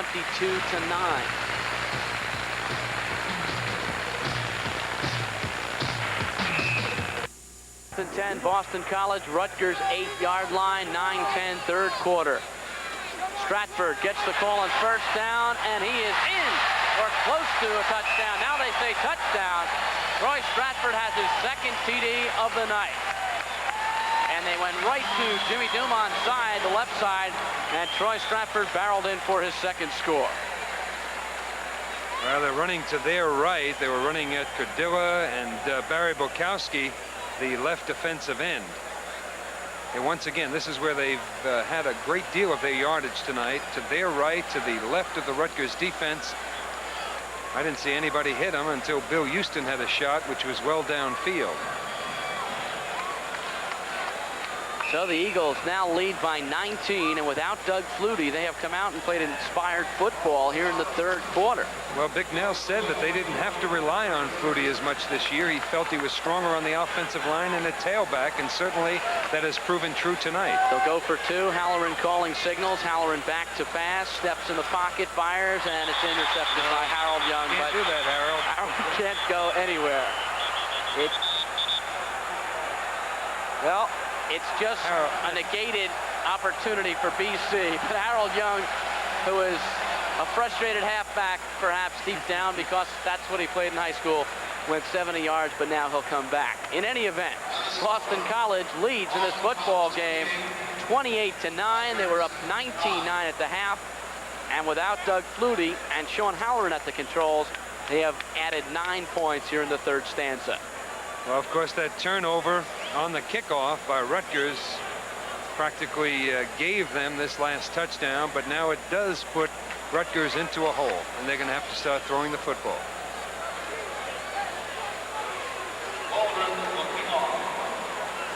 So Brian Waldron will kick off.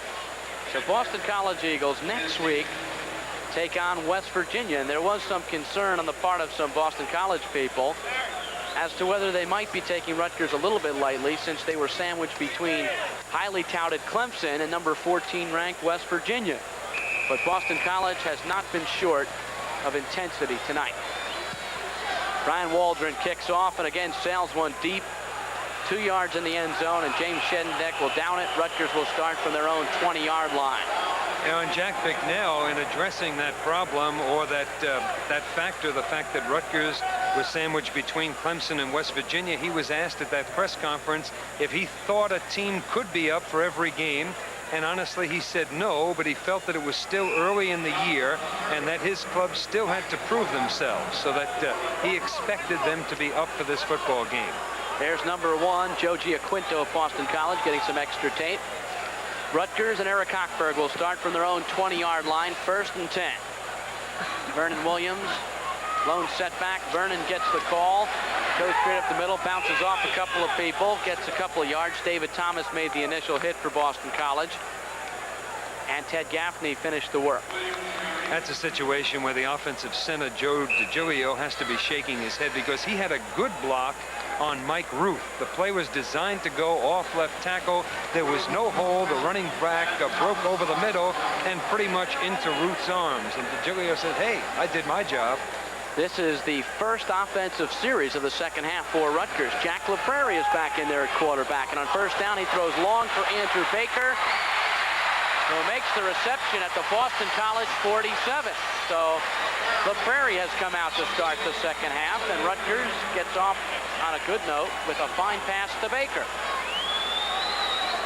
You'll see Boston College in a zone, and of course there's a time to break that zone coverage and get on in a man situation.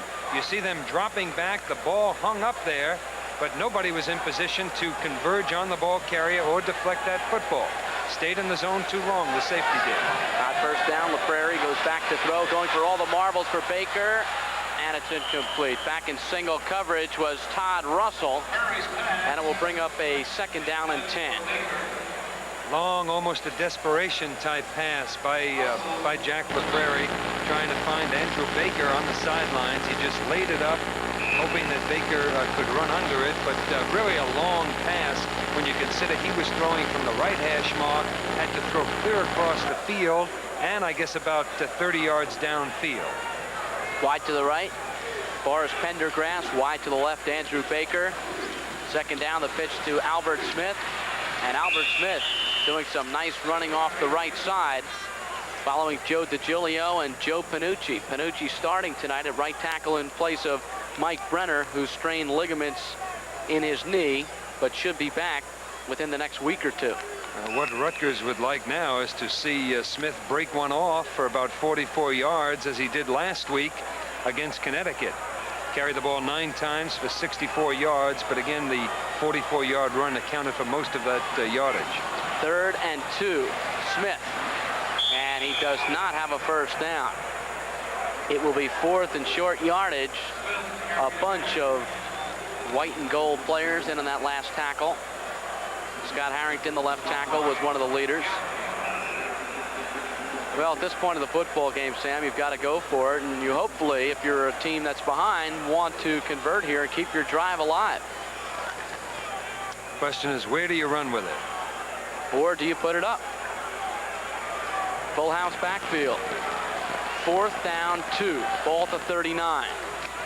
LaPrairie options and hit and stopped. Solid defensive play by Boston College, and they'll take over somewhere in the neighborhood of their own 39-yard line. Andy Hemmer was in there for the Eagles to make the hit, and Boston College has responded with a fine defensive play. He is the backup inside linebacker. He backs up Ed Van Nessen, who is not playing tonight, along with the other starting linebacker and their best defensive player, Steve Diassi, but Hemmer left nothing to be desired on that last play. 1st and 10. Steve Strahan in a halfback. Great play. And Harold Young didn't worry about his body, gave away about 35 pounds and made the stop. I tell you, there's no substitute for hitting and aggressiveness on a football team. We said before, this guy is just 5'8", 170 pounds. Watch him come in and take on the big offensive tackle, who just, I don't know what he did, that offensive tackle, but anyway, he sheds the block, disengages the tackle who put his head down. It was a lousy effort on his part, but a great effort by that man, Butch Young. Junior Butch Young from Rahway, New Jersey. 2nd down 13, 37-yard line for the Eagles. Twins to the left side. Halloran in the pocket, in trouble, goes down. Barry Bukowski led the assault along with Billy Beshner and Randy Hannes. Rutgers uses that 5-2 defense, but quite often they will drop off the defensive ends, and in effect it becomes a 3-4. At this stage of the ball game, behind 28-9, they're sending those defensive ends. They want to force something. They want to force a turnover. They want to put BC in a hole. They want to get the football back. 3rd and 20. BC has to get to the midfield stripe for a first down.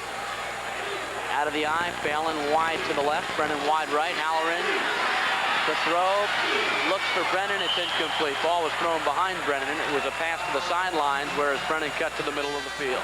It was number 65, Bill Beshner, the right tackle for Rutgers, that was putting pressure on the quarterback.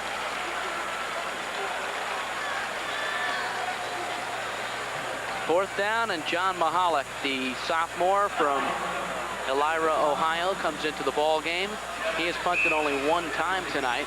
James Shedenek, the lone deep man for Rutgers, at the 30-yard line. Short punt. Bounces at the 34. And the ball doesn't know where it wants to go. It ends up out of bounds at the 32-yard line. 28-9, Boston College from Giant Stadium in East Rutherford, New Jersey. You're watching Rutgers football on Madison Square Garden Cablevision.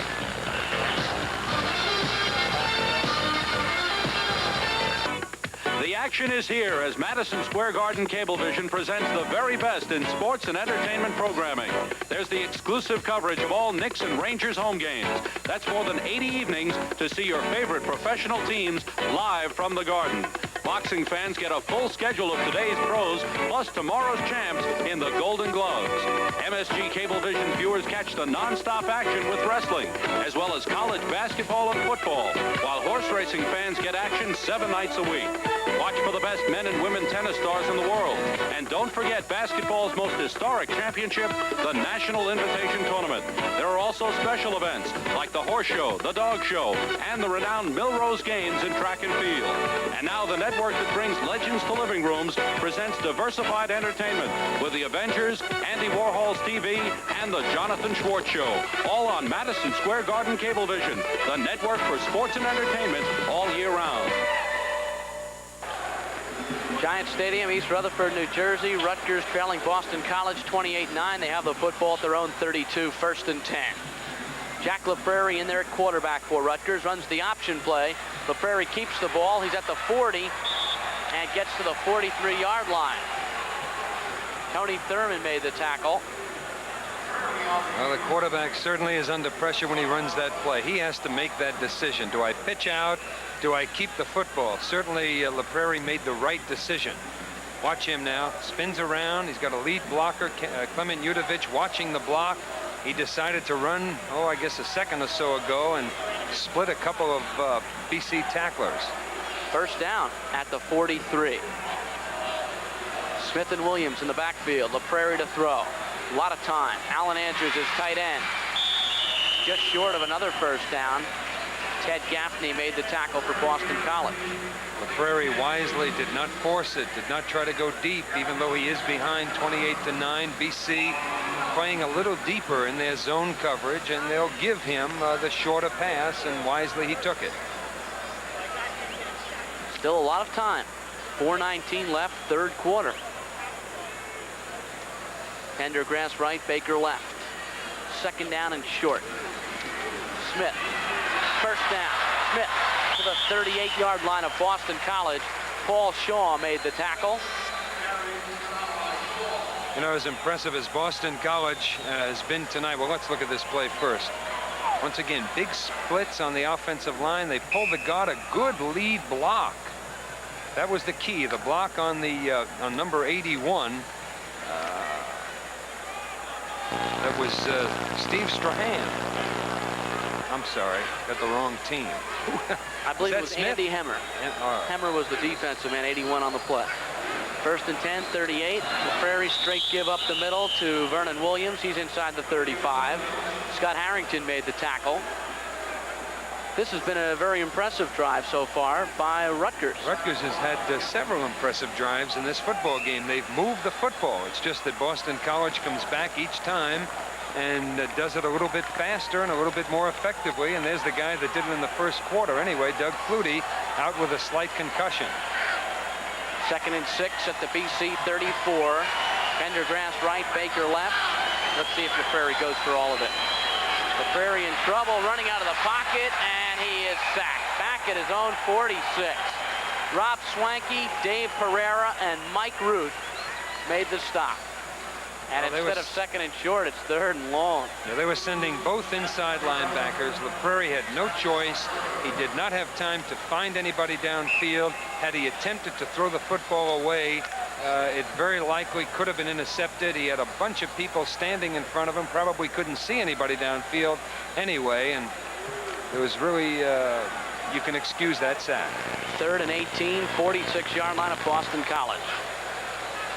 LaPrairie back to throw, steps in. Now he's going for all of it to Baker. He's out there, and it's incomplete. Baker back, covered by Todd Russell, and Russell knocked the ball away, and Baker had to contend with the sideline on that last play. Poor pass, just hung up there. If he was going to throw it that deep, he should have released it a lot sooner than that. Fourth down, and Rutgers will have to punt. Baker showing a little bit of frustration. Gary Liska back in punt formation for Rutgers. Liska, a junior from New Canaan, Connecticut, did most of the punting last year. Originally a walk-on in 1981. And he shanks a short punt. Ball is called. Fair catch. Brennan, 22-yard line. Eagles will take over there, first and 10. Well, as impressive as Boston College has looked in this game, and last week beating Clemson 31-16. The week prior to that, they beat Morgan State 45-12. Hard to believe that as recently as 1978, they finished 0-11 on the season. That is something. But Jack Bicknell, in just his third season, has really turned things around. 8-2-1 last year, 2-0 this year. They still have a lot of major tests ahead. West Virginia next week and Alabama November 25th. There's the first meeting between the two clubs. It was way back in 1919. Rutgers victorious 13-7. And if you look at the opposition that was played by those teams way back then, it is something indeed to behold. In 1919, a team called the USS Utah was defeated by Boston College 22-0. Now, Sam, is that a ship or is that a bunch of guys that play on some body of water? But schedule things have sure changed for BC over the years. Well, Peter Blank, our producer, was aware of that game. Somebody said that he played quarterback for the USS Utah.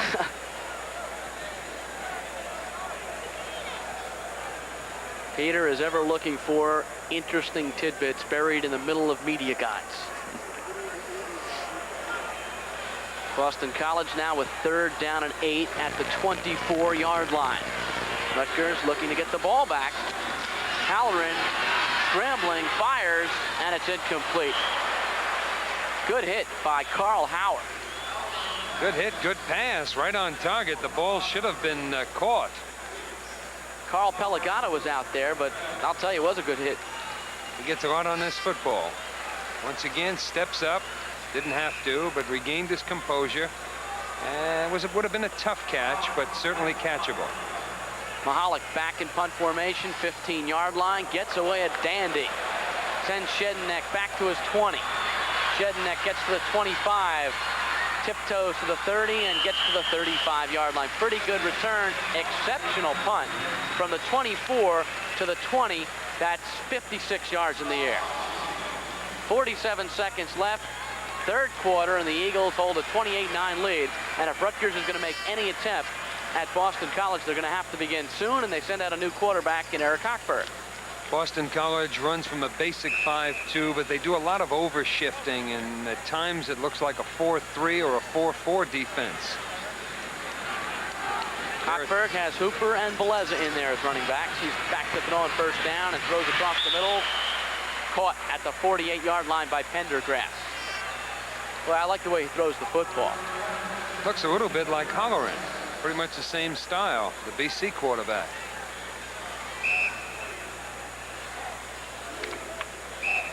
First down, Rutgers, 48-yard line.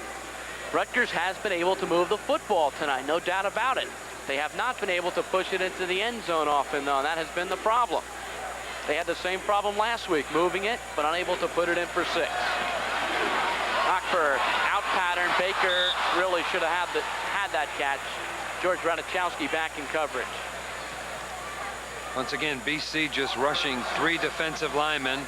And you've got to give Hochberg a little better pass protection than LaPrairie. Doesn't move quite as well. You see the break to the sideline. The ball should have been there.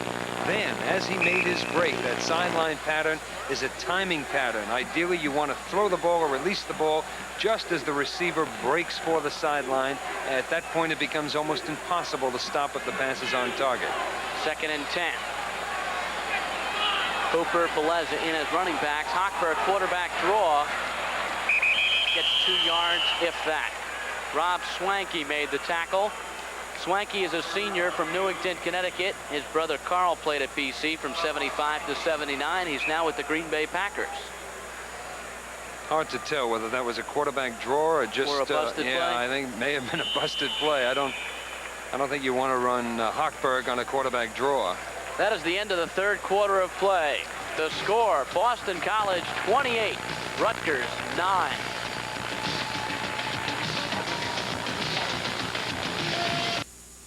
At Manufacturers Hanover, we separate fact from fiction. That's why you're coming to us for the facts on retiring comfortably, facts on checking, facts on earning high interest. You're getting these facts and more from our fact machines, fact phones, fact newsletters, and customer service staff. In these confusing times, it pays to come to Manufacturers Hanover Trust, where our facts make your money worth more. Look where the facts got us. I admit it. I overdid it. I went that extra mile. For all you overdoers who push your bodies a bit too far, there's Bufferin. I admit it, I overdid it. I kicked like a cheerleader. Now I could kick myself. For all your minor aches and pains, there's Bufferin. Bufferin has aspirin, the pain reliever so many sports doctors recommend. Plus, it's buffered to help protect against aspirin's stomach upset. I admit it. I overdid it. I didn't win. But I won't be a sore loser. Bufferin, for when you overdo. Back at Giant Stadium, Rutgers with a 3rd down and 8 at the 50-yard line, trailing in the football game by 19. 15 minutes of football to play. Horace Pendergrass split left. Andrew Baker split right. Boston College has stayed in that 5-2 alignment for most of the game. The 2 players designated as ends are really in a standing position almost the entire game. The 2 inside linebackers usually play close to the hash marks. Eric Hochberg back to throw, blitzes on, fires, nice pass complete to Alan Andrews. 1st down, and Hochberg got rid of the ball in a hurry with the blitzing linebackers coming. They were sending both inside linebackers, and watch Eric Hochberg if you have an opportunity here, because he maintains his composure as he waits for Alan Andrews to break over the middle, right on target with the football. But the key to that play was the fact that Hochberg did not get rattled when he saw those. There you see those 2 linebackers and the safety, I believe, number 36, coming in on Hochberg. He maintained his composure. Took a pretty good hit also on 1st and 10. Hochberg back to work. Hits Andrews for about 8 yards to the 32-yard line. Tackle made by number 95, Chuck Gorecki, a sophomore from Pennsylvania. Relatively easy to evaluate how a quarterback throws the football and how good his timing is with his receivers. But what is most difficult is to evaluate whether he's reading the defenses properly and throwing to the right man. 2nd down and 2 at the 32. Hochberg to throw. A lot of time going for Baker, and all the marbles almost had it. That was a well-thrown football. Excellent. Excellent. Andrew Baker could have caught it. It would have, again, a tough catch. It hit him pretty much in the hands, and you'll see it right now. Once again, Hochberg setting up, fakes to Hooper. Nice overhand delivery. Watch the ball right on target. Watch him hit it in the hands. But again, a tough catch because he's looking almost directly overhead. That's the toughest kind of football to catch because you can't look over either shoulder, and there's a tendency to lose sight of it. It did, however, hit him in the hands. It's been all BC in this 3rd quarter. Rutgers with 3rd and 2. We're now in the 4th quarter of play. And straight up the middle goes Lenny Veleza. Should have a 1st down at the 30-yard line as Scott Harrington made the tackle. Rutgers doing a good job of moving the football against a tough BC team. Last week, they held Clemson to only 21 yards passing. Clemson did have 169 yards on the ground, but they did a good job of bottling it up. Clemson tried to outmuscle them. They just tried to run with the football, and eventually BC just took over. In fact, I felt that they outplayed Clemson throughout the football game. Mistakes caused them to fall behind early. On 1st and 10, Hochberg goes to Alan Andrews. He gets 5 yards. Tony Thurman made the tackle. Sam, when you're a tight end and you're catching those quick plays over the middle, you know you're going to be hit as soon as you get the football. The one thing you have to do is try to cradle it as quick as possible. And if you can't do that, then you don't play tight end. Okay, they move you outside. That's a good point. I think tight end is one of the most demanding positions today. Certainly is, because you have to block, tackle, and of course now the tight end has to get deep. The deeper the better to spread the zones. 2nd and 5. Hochberg, good pitch to Hooper. Hooper close to a 1st down. Hochberg really took a pounding as he got rid of the football. Same thing happened to LaPrairie early in the game, but when you run the option, you got to be willing to get hit. He takes a good hit here, and he also shows some toughness. Hochberg gets the ball off at the right time, not a second too soon. And you see him bowl for a couple of yards there. Nice play by Hooper. 1st down, Rutgers, 19-yard line of Boston College. 12:53 left in the game. Rutgers trails by 19. Hochberg back to pass.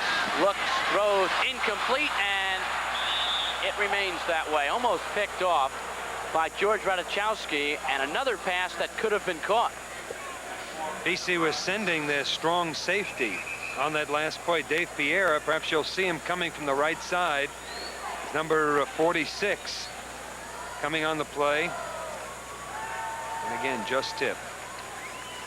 Talking about the importance of the tight end, Bruce, what you want to do against zone coverages is to spread that defense across the field. If you have wide receivers who can get deep and bring out the safeties and perhaps draw a cornerback with them, of course, this opens it up in the middle. And if you can get a tight end who also can get deep down the center of the field, it's a big asset.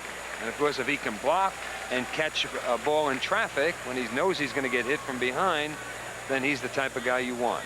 Joe Panucci was the injured player and off under his own strength. Panucci had replaced Mike Brenner as the starting right tackle because last week Brenner went down with a knee injury. So now the third string tackle, Tony Rigoli, a freshman, is into the lineup for Rutgers at right tackle. 12:43, fourth quarter. 28-9, Boston College leads. Rutgers with a 2nd down and 10 at the Boston College 19-yard line, and there is the Eagle, very much a part of this team.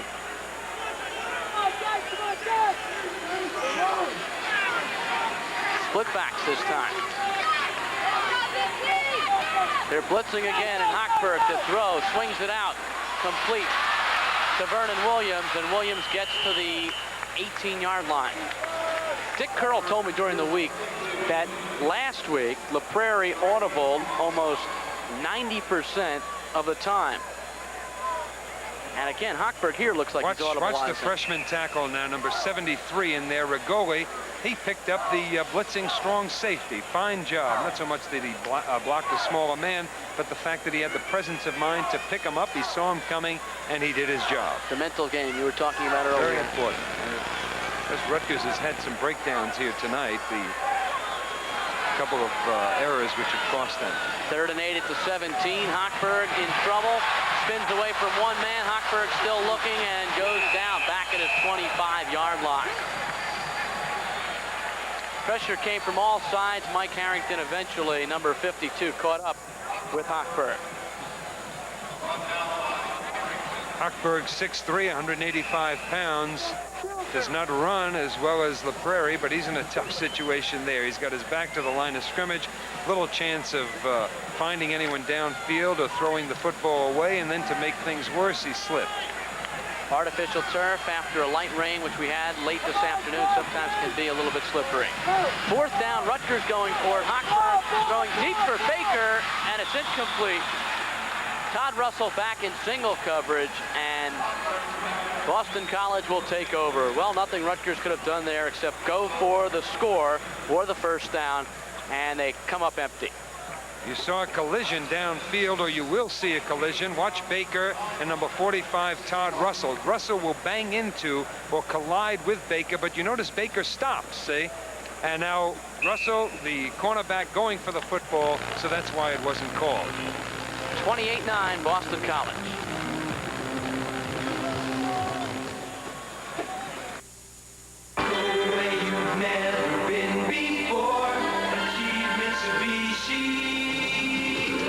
In the Cordia, the all-new sports coupe with front-wheel drive, a slippery arrow front body, a low .34 drag coefficient, and a 4+4 transmission available. The only sports coupe with a liquid crystal display on the Cordia LS.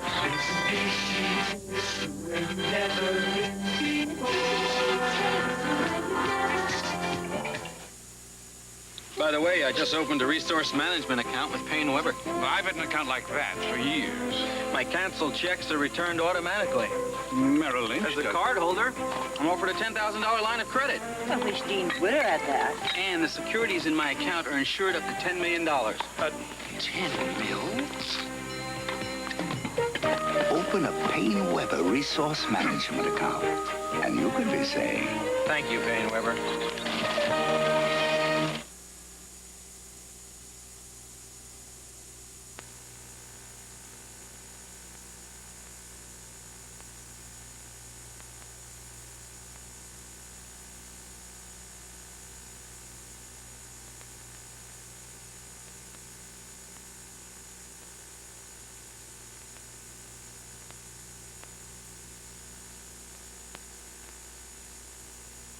College with the ball coming out of their own end. They have the ball up to the 30-yard line. It'll be second down and 5 yards to go. The Eagles of Boston College, 2-0, looking for their 3rd straight win. Defeated Morgan State 45-12 opening week. Upset last week over Clemson 31-16. Next week they take on Jeff Hostetler, an outstanding quarterback, and the West Virginia Mountaineers. So a lot of tough games early on for the Eagles of Boston College. Stratford goes in motion.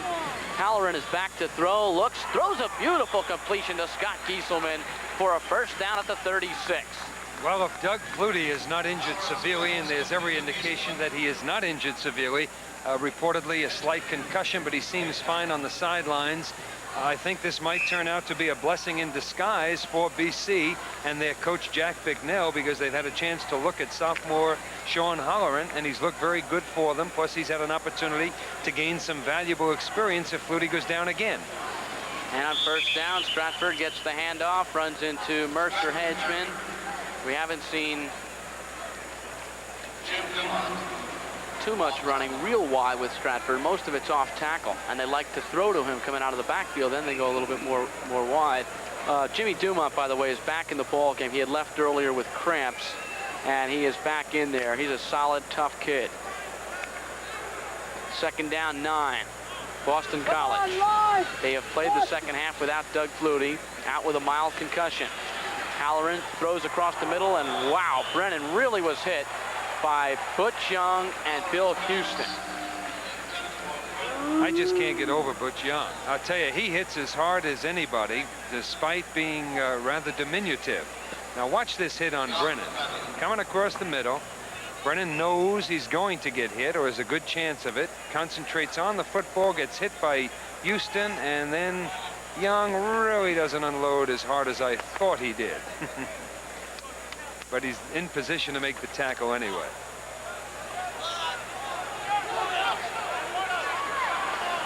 Third down, 9 yards to go. Halloran back to throw, fires, complete, short of a first down. Ball was caught by Gieselman, the tight end. Bob Dumont, Mercer Hedgeman back in coverage. And on fourth down, Boston College will have to punt. Good offensive line for Boston College, giving their quarterback good protection. Rutgers sending 5 people, both defensive end coming, and BC did a good job of picking them all up. Back in punt formation, John Mahalik just gets it away. Hits another good punt.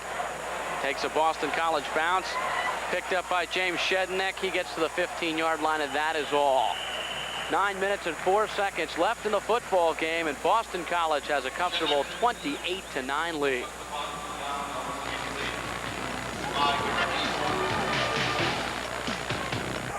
Back at Giant Stadium, 9 minutes 4 seconds to play, and Rutgers trails by a bundle. Eric Hochberg back on first down, throws to Alan Andrews, complete up at the 25-yard line. Tackle made by Peter Holy.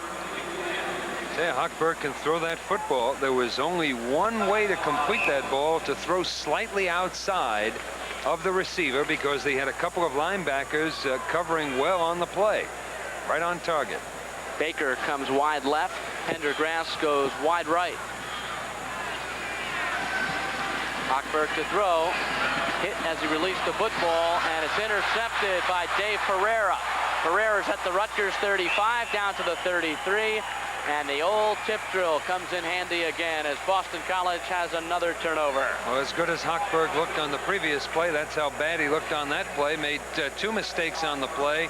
Threw into a crowd, threw to the wrong man, and then he threw too high. Watch him, pretty good pass protection, doing a good job in the middle. Boy, he gets hit just as he releases the football, but I don't think that was a factor. Simply overthrew the man, and he threw, you saw, into 3 defenders there. Eagles take over at the 33 of Rutgers. Sean Halloran has gone the entire way in the second half and has done a fine job. Halloran going for all the marbles. A touchdown. Kelvin Martin on a straight fly pattern from the left side. And the freshman from Jacksonville, Florida, has his first touchdown as a college athlete. Fine pass by Halloran. Got to be impressed with him. Watch him now. Slight fake, not really a good fake. Good blocking for him once again. Lays it up there. Does the receiver have to break stride? Hardly. Right on target. Not bad coverage. They were all over him. It was just a well-executed pass play. As a high school senior, Martin caught 52 passes for 12 touchdowns. First team All-City in Jacksonville. And he is one that they expect great things from in the future. On for the extra point. Kevin Snow, and he puts it through the upright. So the Eagles of Boston College have extended their lead to 35-9. And this looks like an outstanding football team. They were 8-2-1 last year, went to the Tangerine Bowl, lost to the Auburn Tigers in the waning seconds of that football game. They had come back down well early in the ball game, but this is a very good Boston College club. And next week, Rutgers and Syracuse from the Carrier Dome in Syracuse, New York, one of the finest facilities for college football anywhere in the country. And Sam and I will be carrying you all the play-by-play. You can see it 10:30 p.m. next Saturday and 9 a.m. next Sunday. Rutgers and Syracuse next weekend. Syracuse was 1-1 going into action this weekend. They play this evening against the Northwestern Wildcats in the Carrier Dome, looking for their second win in a row tonight. Jack Bicknell lumped Syracuse and Temple in with Boston College and Rutgers as teams striving to develop strong football programs and all about in the same category. I would say that BC perhaps is a step above the other. Another tough kickoff, and Shedneck decides to down it, and Rutgers will start from their own 20-yard line. Been pretty much all Boston College the entire way, and they have a commanding lead with 8:17 to play. If you're ready for high-performance photography, the Minolta X700 program system is ready for you. Computerized, motorized, systematized, total capability, from fully programmed where you said nothing, even with flash, to creative manual where you control everything. The high-performance Minolta X700, voted camera of the year on 2 continents. Only from the mind of Minolta. All wide bodies start out roomy. Then, on most airlines, that space fills up. But on TWA, it's different. TWA has a separate business class that's spacious and comfortable. And it's on every wide-body flight. TWA's ambassador class has bigger, wider seats and fewer of them, with room for longer legs and wider bodies. Couldn't have said it better myself. You're gonna like us, TWA. Bruce Beck and the weekend color commentator Sam DeLuca at Giant Stadium in East Rutherford, New Jersey. Rutgers with a first down at the 20-yard line, and on first down, Eric Hochberg goes back to throw, swings one out to Dwayne Hooper. Hooper breaks a couple tackles down the sideline. Hooper is up to the 34-yard line. Nice run by Hooper, but the guy that deserves just as much credit is Clement Udovich, who came out there and got a key block. Timing was excellent on this. Watch Udovich fake the pass, pretend that he's blocking in the middle there. Now watch number 64 come out of the middle of that offensive line. There he goes. Perfect timing. You want to get as close to that running back, or the running back wants to be as close to that blocker as possible. And of course, Hooper does the rest on his own. On first down, Hochberg to throw, fires an out pattern incomplete, intended for Andrew Baker. There's Joe Giaquinto, who has some ice on his leg. Giaquinto, a sophomore from Winthrop, Massachusetts, second-string flanker. Sam, after tonight, you've got to move pretty quickly. You've got a Jets-New England game. It's a quick weekend for you. A couple of football games in 15 hours. Got to love it. Well, I enjoy it, and we'll see what the Jets do tomorrow. See if they can rebound from that 7th consecutive defeat to Seattle last week. Second down and 10 for the Scarlet Knights of Rutgers. Hochberg to throw again. Still looking, stays cool, throws complete to Baker.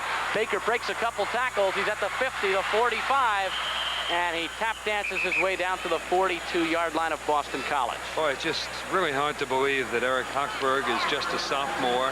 Same with Sean Halloran, the backup quarterback for BC. Both have looked good. Both have shown a lot of poise. And I guess it can be attributed to the fact that more and more high schools have gotten away from that old 3 yards in a cloud of dust offense, and they're running offenses similar to the colleges, where the quarterback no longer just hands off and runs with a football, but sits in the pocket and throws, and it takes a lot of poise for a young man to do that. Rutgers has looked good offensively, but again, they haven't made the big play. They haven't been able to get the touchdowns after 30, 40, 50-yard marches inside the opponent's 30-yard line.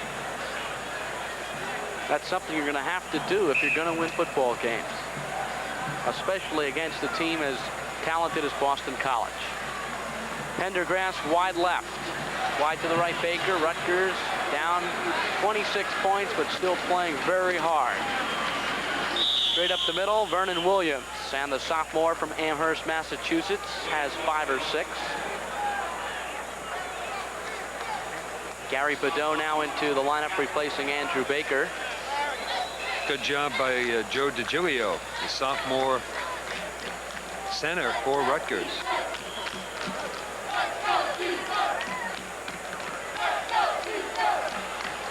Second and 4 from the 36, and Baker comes in motion. Hochberg looks, throws complete to Baker, and Baker gets the 32. So Baker back into the football game, and Todd Russell made the tackle. Nice reception by Baker as he had to turn to catch the football. Couldn't catch it over his shoulder. Ball was thrown a little bit behind him. Nice reception. First down, Rutgers, 31-yard line of Boston College. Once again, Hochberg rolling out a little bit to his left.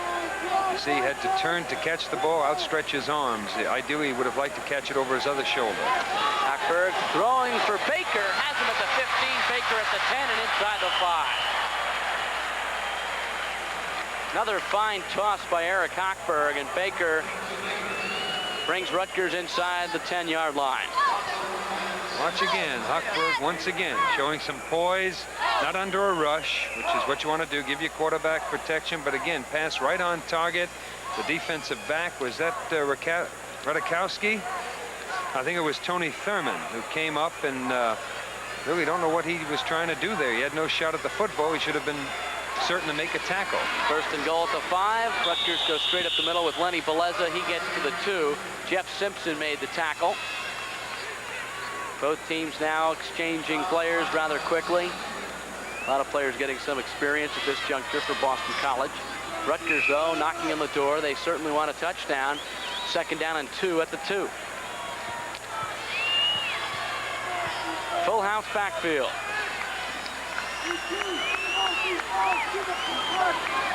Straight up the middle, and a touchdown.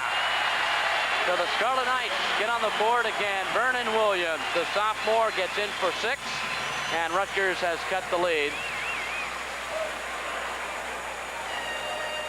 Once again, Vernon Williams, fullback, gets the football. He gets hit at the line of scrimmage, goes over the top. Defensive player number 81 perhaps should have hit him a little bit higher, a little bit more in the numbers. He put his head down, allowing Williams to go over the top. Tom Angstad on for the point after touchdown. Rutgers trailing now 35-15 with 5:46 to play.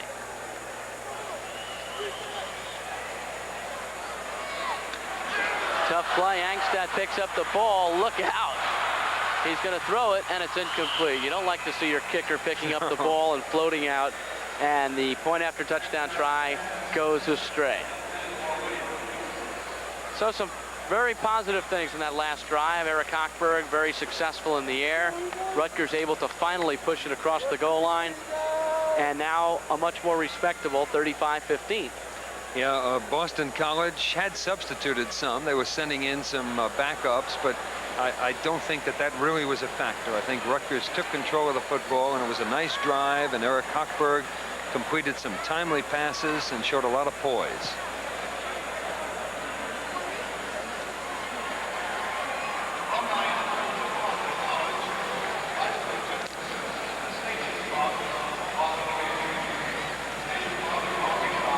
.46 left to play. Rutgers perhaps will try an onside kick here.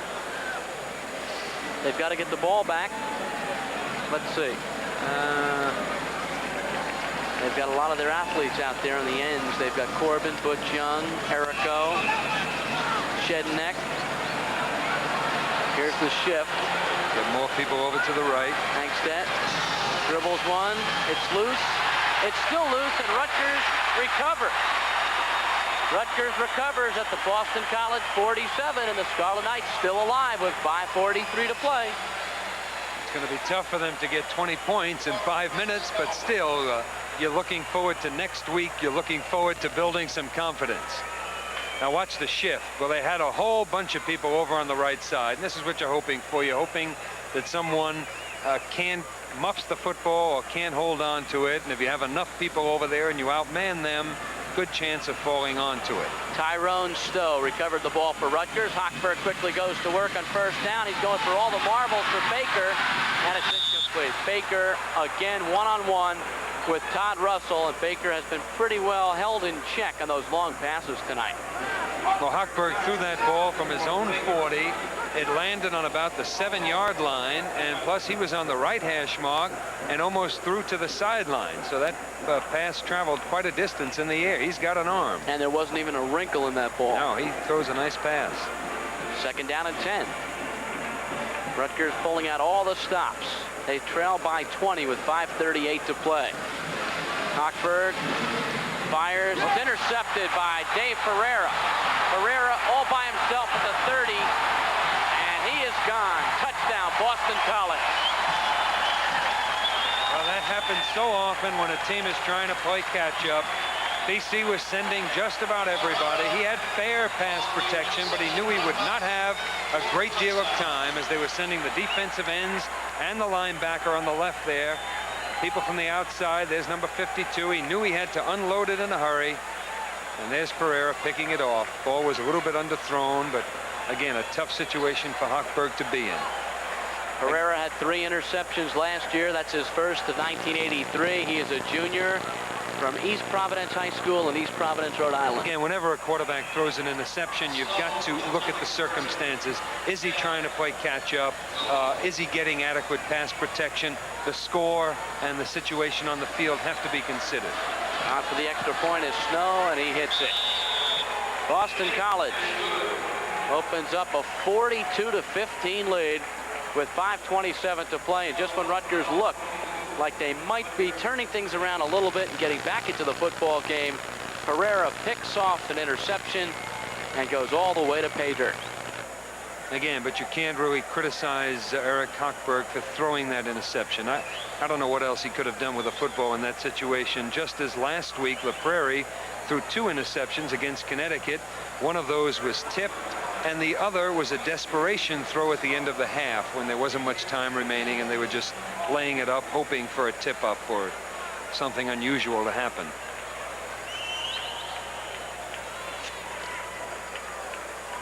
Rutgers' next appearance at Giant Stadium will be in 2 weeks against the Penn State Nittany Lions, who lost today to Iowa 42-34. It is the first time a Joe Paterno team has started a season 0-3. They did find a quarterback today in young Doug Strang, but they still went down to defeat. James Shedneck 1 yard deep, returning it this time to the 10, 15, 20, breaks some tackles. Shedneck 30, 37-yard line. He's a pretty tough customer. Now, they've had excellent play from their special teams. You know, you take the big plays out of this football game, and we have a lot closer football game than that 42-15 score would indicate. Watch Shedneck now. Looking for the hole, moving upfield at the same time, picks up a block. Well, yeah, I guess you can call that. Well, here he breaks a tackle on his own. Number 4 wasn't making a great effort. I guess that was the kicker. And he bowls for an extra yard. Hochberg back to throw on first down.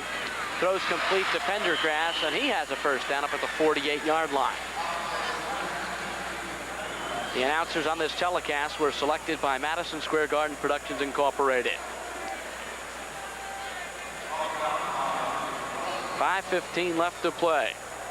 Boston College has scored a lot of points in their first 3 games. 118, 45 the first week against Morgan State, 31 against Clemson, 42 here tonight against Rutgers. Hochberg out of the pocket, throws incomplete, intended for Pendergrass. Sam, all week long, a lot of the players came up to me. I was floating around the Rutgers locker room, and they said, Boston College is where we want to be. They've got the kind of respect that we want. they're getting the kind of recognition and attention we feel we deserve. Well, you look at last year's game, which was altogether different from this one, and you know, they pulled it out in the last 78 seconds, traveling 87 yards, and then that 2-point conversion. Rutgers wins that football game. It can be a whole different season for Rutgers. Certainly Boston College has come out tonight, though, and showed Rutgers that they had a lot of intensity, they have a lot of talent, and I think they're going to win a lot of football games. I think so, especially after watching them last week beat Clemson 31-16, and I think the score of that game should have been even greater. They scored 21 points in the last quarter. They were trailing in the third quarter, due primarily to some costly errors and other mistakes. And, you know, Clemson hadn't lost more than one football game in 2 seasons. 2nd and 15 at the 43. And again, Eric Hochberg, the sophomore quarterback, puts it up, complete to Scott Drake. Drake's up to the 50. Nice play by Drake. He came back to the football. He saw a couple of defenders around him, and rather than just sit there, came back and then reached up to catch it. He had that touchdown pass last week against Connecticut. He's a walk-on. Spent some time at Georgia Tech. Still a freshman as far as eligibility is concerned. Dave Cook and Brian Anthony, 2 new running backs in the game for Rutgers. Hochberg drops back, throws, moves complete, intended for Brian Anthony, who broke off a nice 22-yard run last week, and there's a flag down on the play. Yeah, it was official right on top of it. He didn't throw it, but the flag came from the sidelines. He was hit. No, call is offsides against Rutgers. Here's Halloran warming up on the sidelines. Halloran's been awfully impressive here in the second half.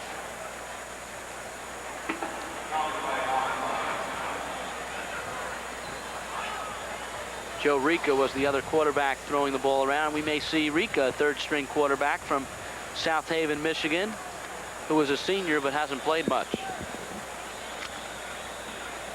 4:33 to play. 4th down and 8 for Rutgers at the Boston College 49-yard line. Well, Frank Burns said that he was going to have to throw more this year because of their tough schedule. They threw 32 times last week. I don't know exactly how many times they've thrown tonight, but it has to be more than that. Hochberg firing for Pendergrass. He has the reception, and he has a first down as Neil Eiton made the tackle. Now we have another flag on the field. And the flag is all the way back in the offensive blocking zone. Well, we're looking downfield at the action, but watch what's going on in the pit here. Pretty good blocking by number 69 for Rutgers on number 84 for Boston College. Number 69 is Jerome Forster, a backup left tackle. He's just a freshman. Good job.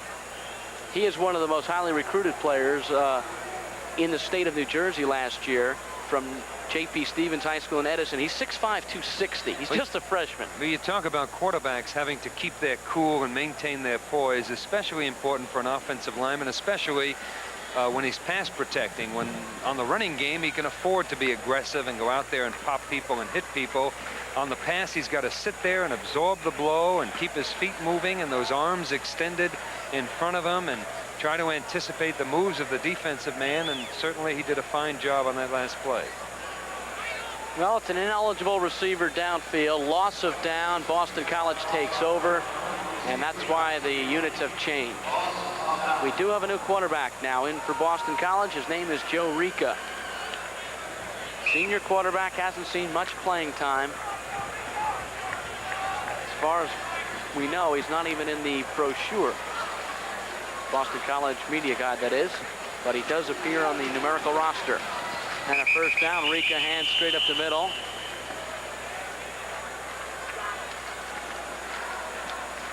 Maybe a couple yards on the play.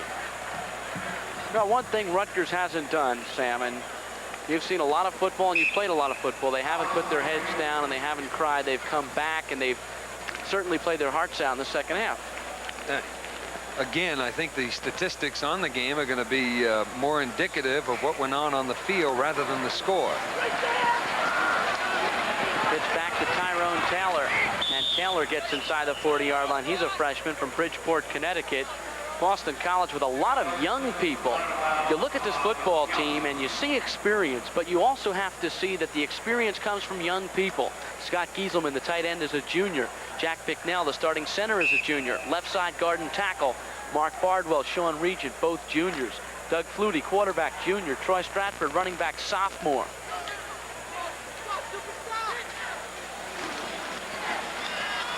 Rika back to throw, fires across the middle. It's intercepted by Bill Houston. Houston returns it to the 30. Houston to the 35, out of bounds at the 40-yard line. Bill Houston, who led the club in interceptions last year with 6, has his first for 1983. You'll see fairly good pass protection. The ball right on target. The receiver just cannot hold on to it. Well, a little bit high, but he should have held on to it anyway. And of course, it bounces into Bill Houston's hands, and he makes a pretty good return. You're talking about that offensive line for BC. Coach Bicknell was claiming that they weren't quite as big as they had been in the past. All about 6 feet 1 or 2 inches tall, but then Frank Burns said yes, but they averaged 260 pounds. Here's Pendergrass on a fly pattern, and Boris has it down at the 22-yard line. Another good toss by Hochberg. Pendergrass seems to be improving. He only had a little bit of experience last year, and this is his second start of his career. You talk about bombs. That once again, 60 yards. He threw from about his 35, I guess not quite 60, and it was caught down on the 20. He's got an arm. Pendergrass wide left. Rutgers with 3:20 to play, trailing 42-15.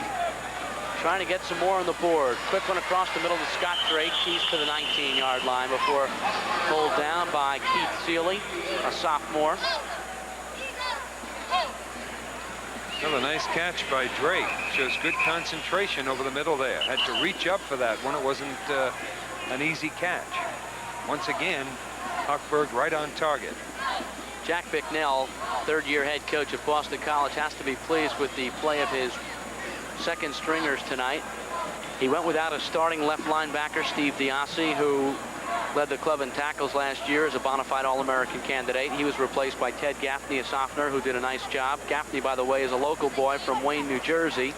Ed Von Nessen, his starting right linebacker, replaced by freshman Andy Hemmer from Cincinnati, Ohio.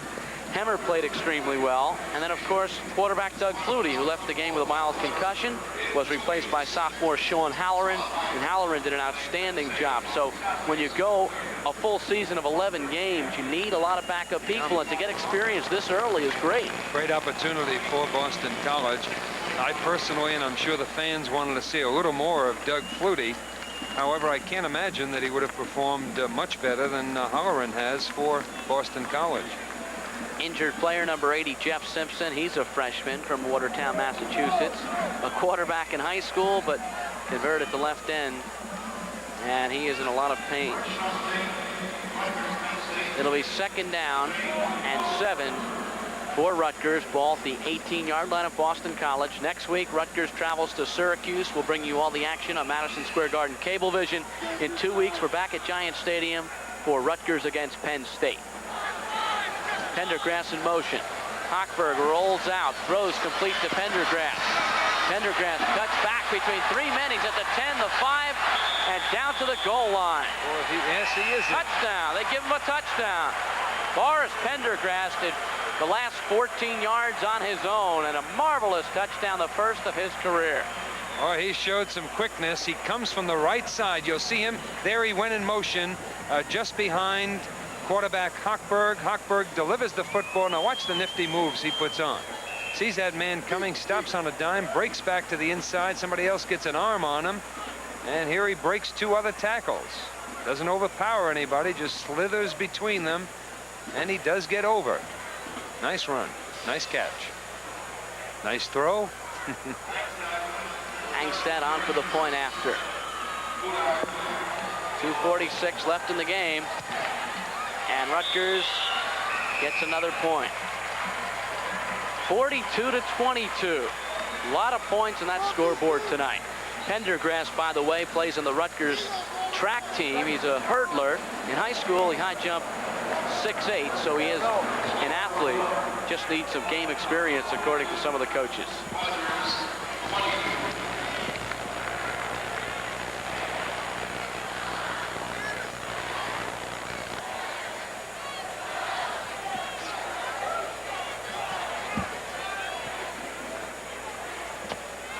So the Eagles lead by 20 with 2:46 to play. Boston College led at the half, 19-9.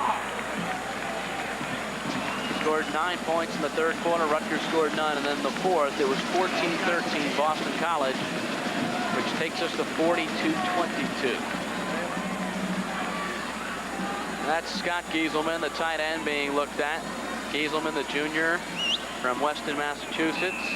Boston College is a banged-up football team. They play West Virginia next week, and Rutgers will try an onside kick again. Motion to the left side. Angstead kicks it 10 yards. This time it's fielded well.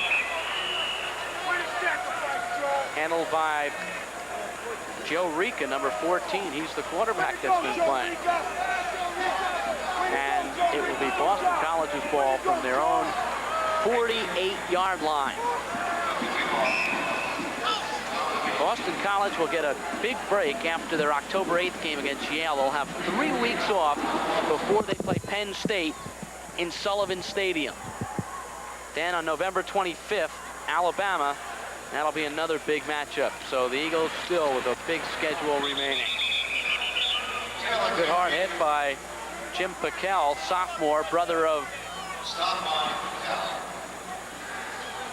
Rutgers' other outstanding player, Pickell, who is now with the Los Angeles Raiders.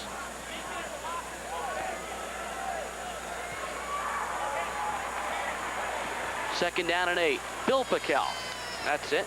Jimmy is the brother of Bill Pickell. Lost the first name for a moment. Second down and 8. Rika calling signals. Rika hands off to Tyrone Taylor. Taylor picks up a couple yards to the left side, and Andre Cox, freshman from Freeport, New York, came up to make the stops. Doug Flutie, All-American candidate, Magic Man, junior from Natick, Massachusetts. 6th in the nation in total offense last year, holds the all-time BC single-season scoring record. Outstanding offensive player last year in the Tangerine Bowl, ECAC Player of the Year, but he's been out for 2.5 quarters tonight with a slight concussion. Incomplete. John Cummins, the backup free safety from Roselle, New Jersey, almost had an interception, but the ball popped in and out of the hands of John Cummins. It was Cummins, remember, last week, who blocked 2 punts in the ball game against Connecticut. 4th down. 5 yards to go. Happy Eagle cheerleader. They'll go back to Chestnut Hill 3-0. Mahalik hits a high punt. Shedenek calls the fair catch at the 15-yard line, and that's where the Scarlet Knights will take over. 1 minute, 27 seconds left in the football game. Boston College leading Rutgers 42-22. Eagles have been in command all the way, and next week we'll be at the Carrier Dome in Syracuse, New York, as Rutgers meets Syracuse. You'll see all the action Saturday night, September 24th, 10:30 p.m., and a repeat telecast Sunday, September 25th, 9 a.m. All season long, Madison Square Garden Cablevision will carry 1983 Rutgers football. On first down, Darrell Brittingham hauls in a pass from Eric Hochberg. Brittingham is a freshman from Seaford, Delaware. Rutgers has had a little bit to cheer about here in the fourth quarter. They've scored 13 points. But overall, it has not been a very happy night on the Rutgers sidelines. Eric Hochberg continues to impress. Sends Brittingham wide to the right side. Hochberg with time, throws complete to Drake. Drake breaks a tackle at the 40, at the 45, gets to the 46-yard line. Tackle made by Rick Nickerson. Rutgers calls timeout with 1:03 to play. For the Scarlet Knights of Rutgers, next week at Syracuse away, then back here at the Meadowlands to meet Penn State October 1st.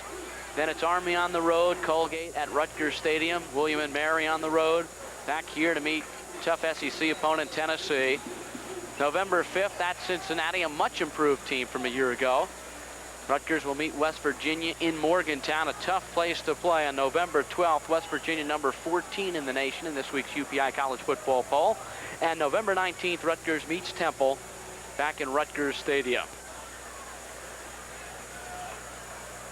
You know, Jack Bicknell, the head coach of the Boston College Eagles, was recruited by Frank Burns when he was an offensive coordinator for Rutgers University. Bicknell came to Rutgers as a freshman but suffered a neck injury and couldn't continue playing football. Eventually went on to Montclair State and finished strong at Montclair State. But he's got special feeling for playing in New Jersey. He told me earlier in the week, coming home to a place where he was born. He was born in Metuchen, played his high school ball at North Plainfield. And of course, the relationship with Frank Burns is something that's rather interesting. Gary Badeau running a fly pattern down the left side, but Eric Hochberg overthrew him as Neil Eiton was back in coverage for the Eagles. Frank Burns, they called him Flinging Frank. 45 to actually graduated in 49. 27-7 his record. It's been a fixture at Rutgers for a long time. Coached a couple of seasons with Johns Hopkins University. That was back in 1951 and 52. But he's been an assistant coach and a head coach at Rutgers for most of his career. He's the winningest active coach in Rutgers football history. Third down, 5 yards to go, 44 seconds to play. Boston College will improve to 3-0. Rutgers will drop to 1-1 after this ball game. And this is the kind of year that if Boston College continues to play well, if they beat West Virginia, who knows, they may end up number 1 in the East this year.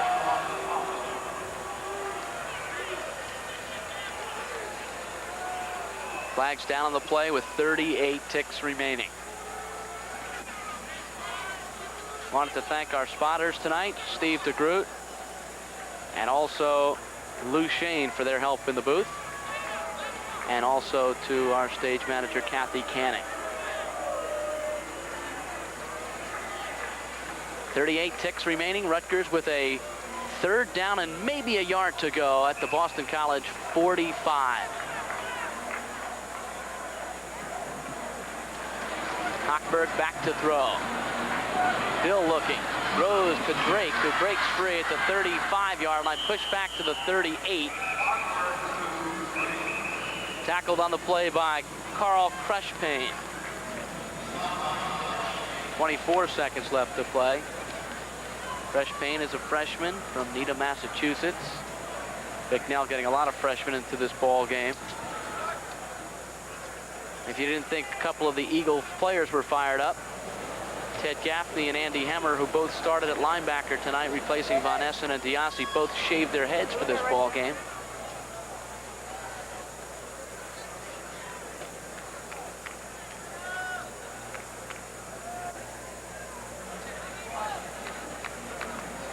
First downs in this ball game, if you can believe it. Rutgers 29, Boston College 16. And when you look at the total statistics, it probably is close. The score isn't close, but then again, Boston College is a big one-play team. They live and die with the one plays, and Doug Flutie is capable of doing anything at any time. Of course, they did have a big interception return from a touchdown tonight by Dave Pereira, a long 50-yard run by Troy Stratford, a bomb from Flutie to Brennan. So again tonight, a lot of big plays for touchdowns for the Eagles. Hochberg in trouble, hit and goes down. The pass intended for Scott Drake. And with 21 seconds to play, both teams just finishing out this football game. There's Jack Bicknell, third year head coach of the Boston College Eagles, led the Eagles to their first bowl bid in 40 years. 15-8-1 at Boston College going in, 16-8-1 after tonight. He was the head coach at the University of Maine for 5 years. Coached 3 New Jersey high schools close by, so native New Jersey man. Hochberg going for a touchdown to Brittingham, and it's incomplete. Broken up at the goal line. Neil Eiton, number 43, back in coverage.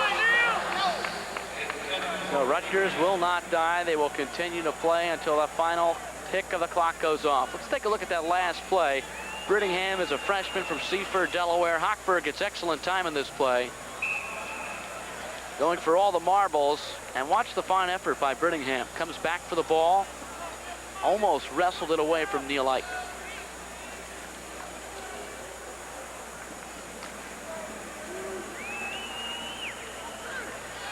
Third and 10 from the 36.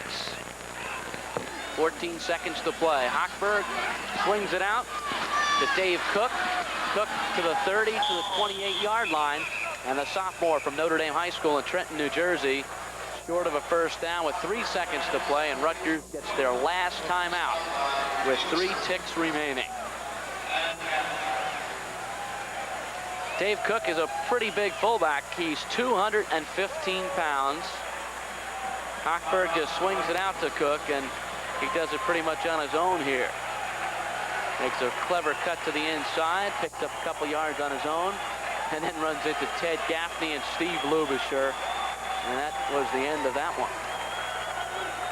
4th down 3, 3 seconds to play. Ball on the Boston College 29-yard line. Next week, Rutgers. Thank you for joining us this week as we take a look at the highlights of the Boston College game and previews of the Syracuse contest with head coach Frank Burns. We also have soccer coach Bob Riasso, very happy as he has a 2nd win in a row, 2-0 for the season. We'll have highlights from the Army contest. And of course, for those of you who want to be at the game, we'll be giving away free tickets to the Rutgers-Colgate homecoming game at Rutgers University Stadium. For those free tickets, stay tuned. We'll give you all the information how we can put you in the stands. That and much more coming up here on the Rutgers Sports Review. Thank you for joining us. We'll be back in just a moment.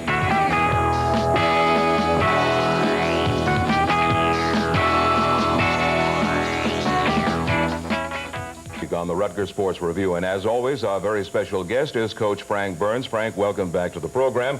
It isn't a necessarily happy occasion, but there were some bright spots to the game last week. Boston College with Flutie for a little bit, then without Flutie, went on to a very strong win. But when we look at the stats, statistically, with a passing game by Eric Hochberg coming in, there were some spots in the ball game where you saw some people come to life, more or less, a couple of freshmen, and overall, I would say, not a good game to be a coach of, but something might have been learned for the rest of the season. Well, I think, Pat, you know, I met with the players yesterday and, you know, pointed out the stats. You know, if an observer just looked at the stats of the game, they may think that we won the football game. And I think that all goes to show that stats don't mean a darn thing. You know, what counts is the final score on a scoreboard. But 3 years later, they're just going to remember the score. Yeah, that's right. And, you know, that's what counts. You know, when you throw 57 passes, by and large, I think you're in a little bit of trouble. And we had to play some catch-up football. But again, even though we did lose the ball game and we lost it well, 42-22, I think there were many positive aspects. Offensively, really, except for a couple of big plays and some very key unfortunate turnovers by Rutgers, their offense was not as strong with or without Flutie. Well, really what happened was just what you said. In other words, we were hurt with 2 long plays, a 60-yard touchdown pass that in actuality, as a coach, you would say, and my players would agree, the ball should have been knocked down. That hurt us badly. A 50-yard touchdown run hurt us badly where a fellow went untouched on just a simple toss into the sidelines. And turnovers bothered us. And this bothers me more than anything else. Last year we had many turnovers. I said we were kind of on a giveaway program last year, and we're going to have a few this year, but I didn't expect many. You know, we're more of a veteran team, and there's really no reason why we should hand things away like we did Saturday night. How do you handle the players to prevent that from happening? Well, again, you talk to them and you work hard in practice on your execution. We had a couple key fumbles, and again, you're going to get a fumble, but we're working hard, and we have been before on a back simply, the ways of holding the football and not fumbling, that type of thing, and basically talking to the kids and then putting kids into situations, stress type of situations to avoid the unnecessary penalties. Another penalty, a couple of penalties we had were I shouldn't say stupid penalties, but really that's what they are. A late hit hurt us badly. We had them stopped. We forced them into a punting situation. We had a penalty for a late hit, which kind of gave them the football again, and that type of thing you must avoid. We're going to take a look at the highlights right now of that game, and as we said, there are some good lights insofar as Rutgers is concerned. We'll be taking a look at some of the low lights insofar as Rutgers is concerned, and that's the Boston College activity. As we begin, we have a 2nd and 7 situation at the 40-yard line. Doug Flutie passes to Brian Brennan for a 60-yard TD pass. Carl Howard tries to get him right outside the end zone, but is unsuccessful.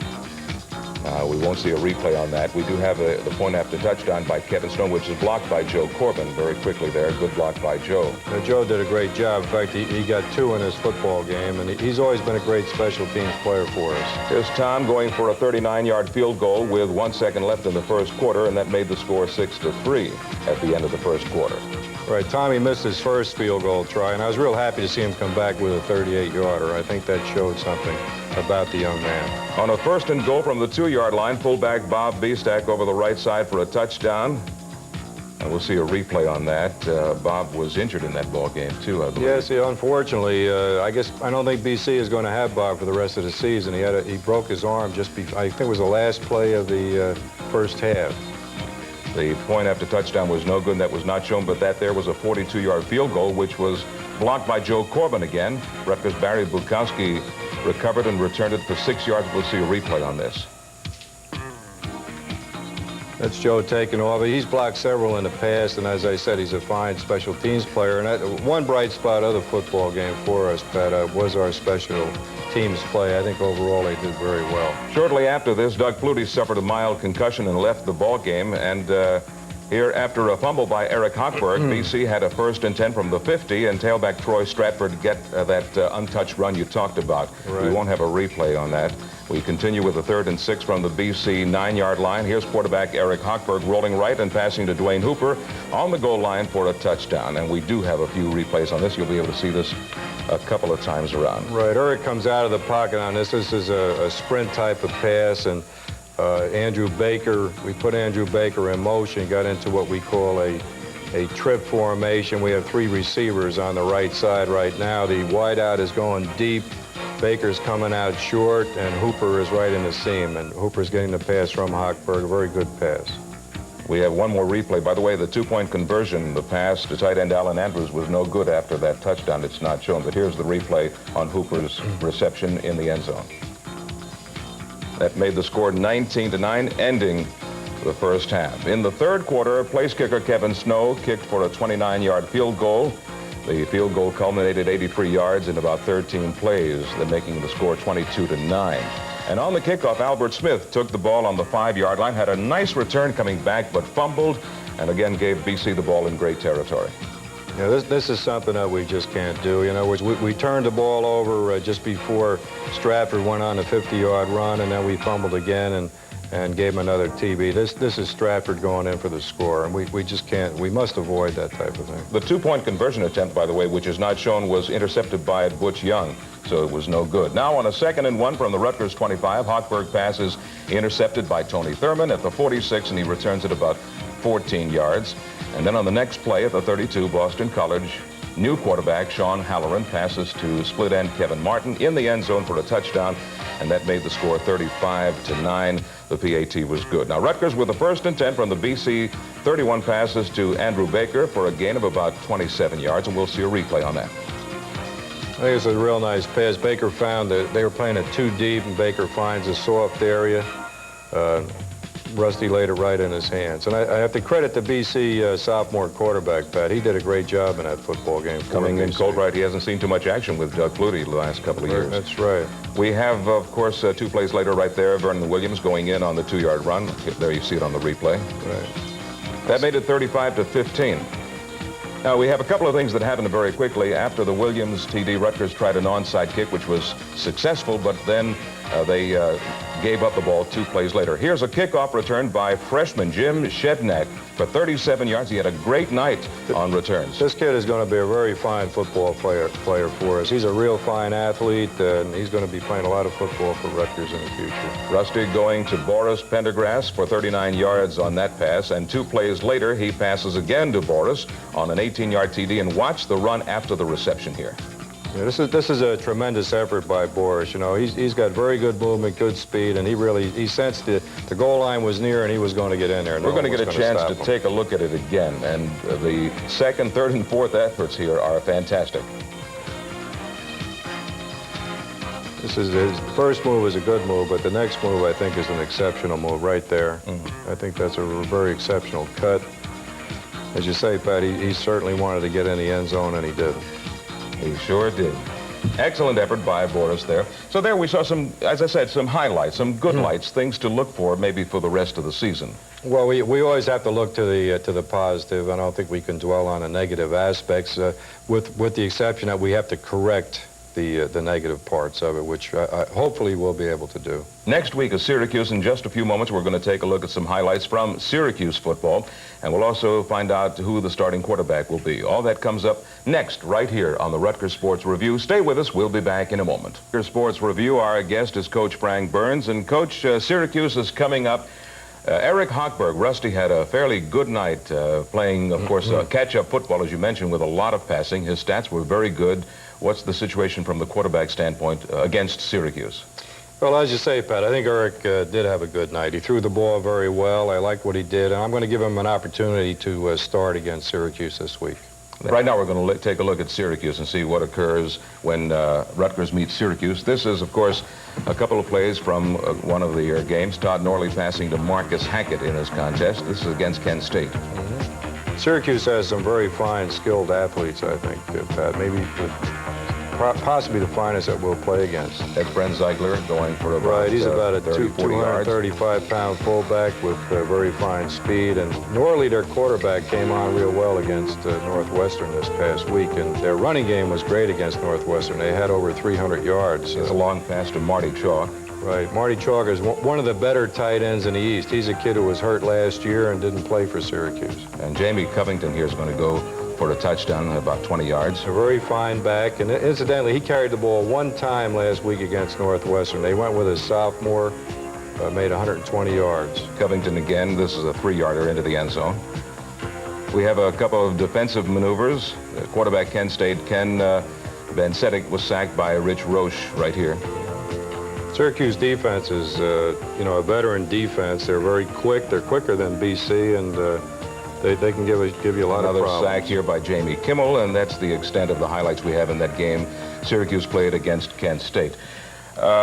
You say their defense is okay. Let me ask you for an overview what you felt came out of the game against Boston College that you like, that you see as a positive nature. Well, one thing that pleased me very much, you know, after looking at the films, our offensive line, by and large, played very well. And Jimmy Keating, had a very good football game. Negatively, what didn't you like? Well, negatively, I was very disappointed with the play of our defensive football team. I think we're much better than we showed against BC. Well, let's see what happens this coming week. And we'll look forward to having you back on the program after the Syracuse game here on the Rutgers Sports Review. Thank you, Pat. I hope I'm happier next week. Well, you seem to be fairly happy. I think it's consolidated now that we're looking towards Syracuse and forgetting about last week. But thanks for being with us. Thank you. Our very special guest, as always, here on the Rutgers Sports Review, Coach Frank Burns. We'll be back with more action here on the Rutgers Sports Review following this message.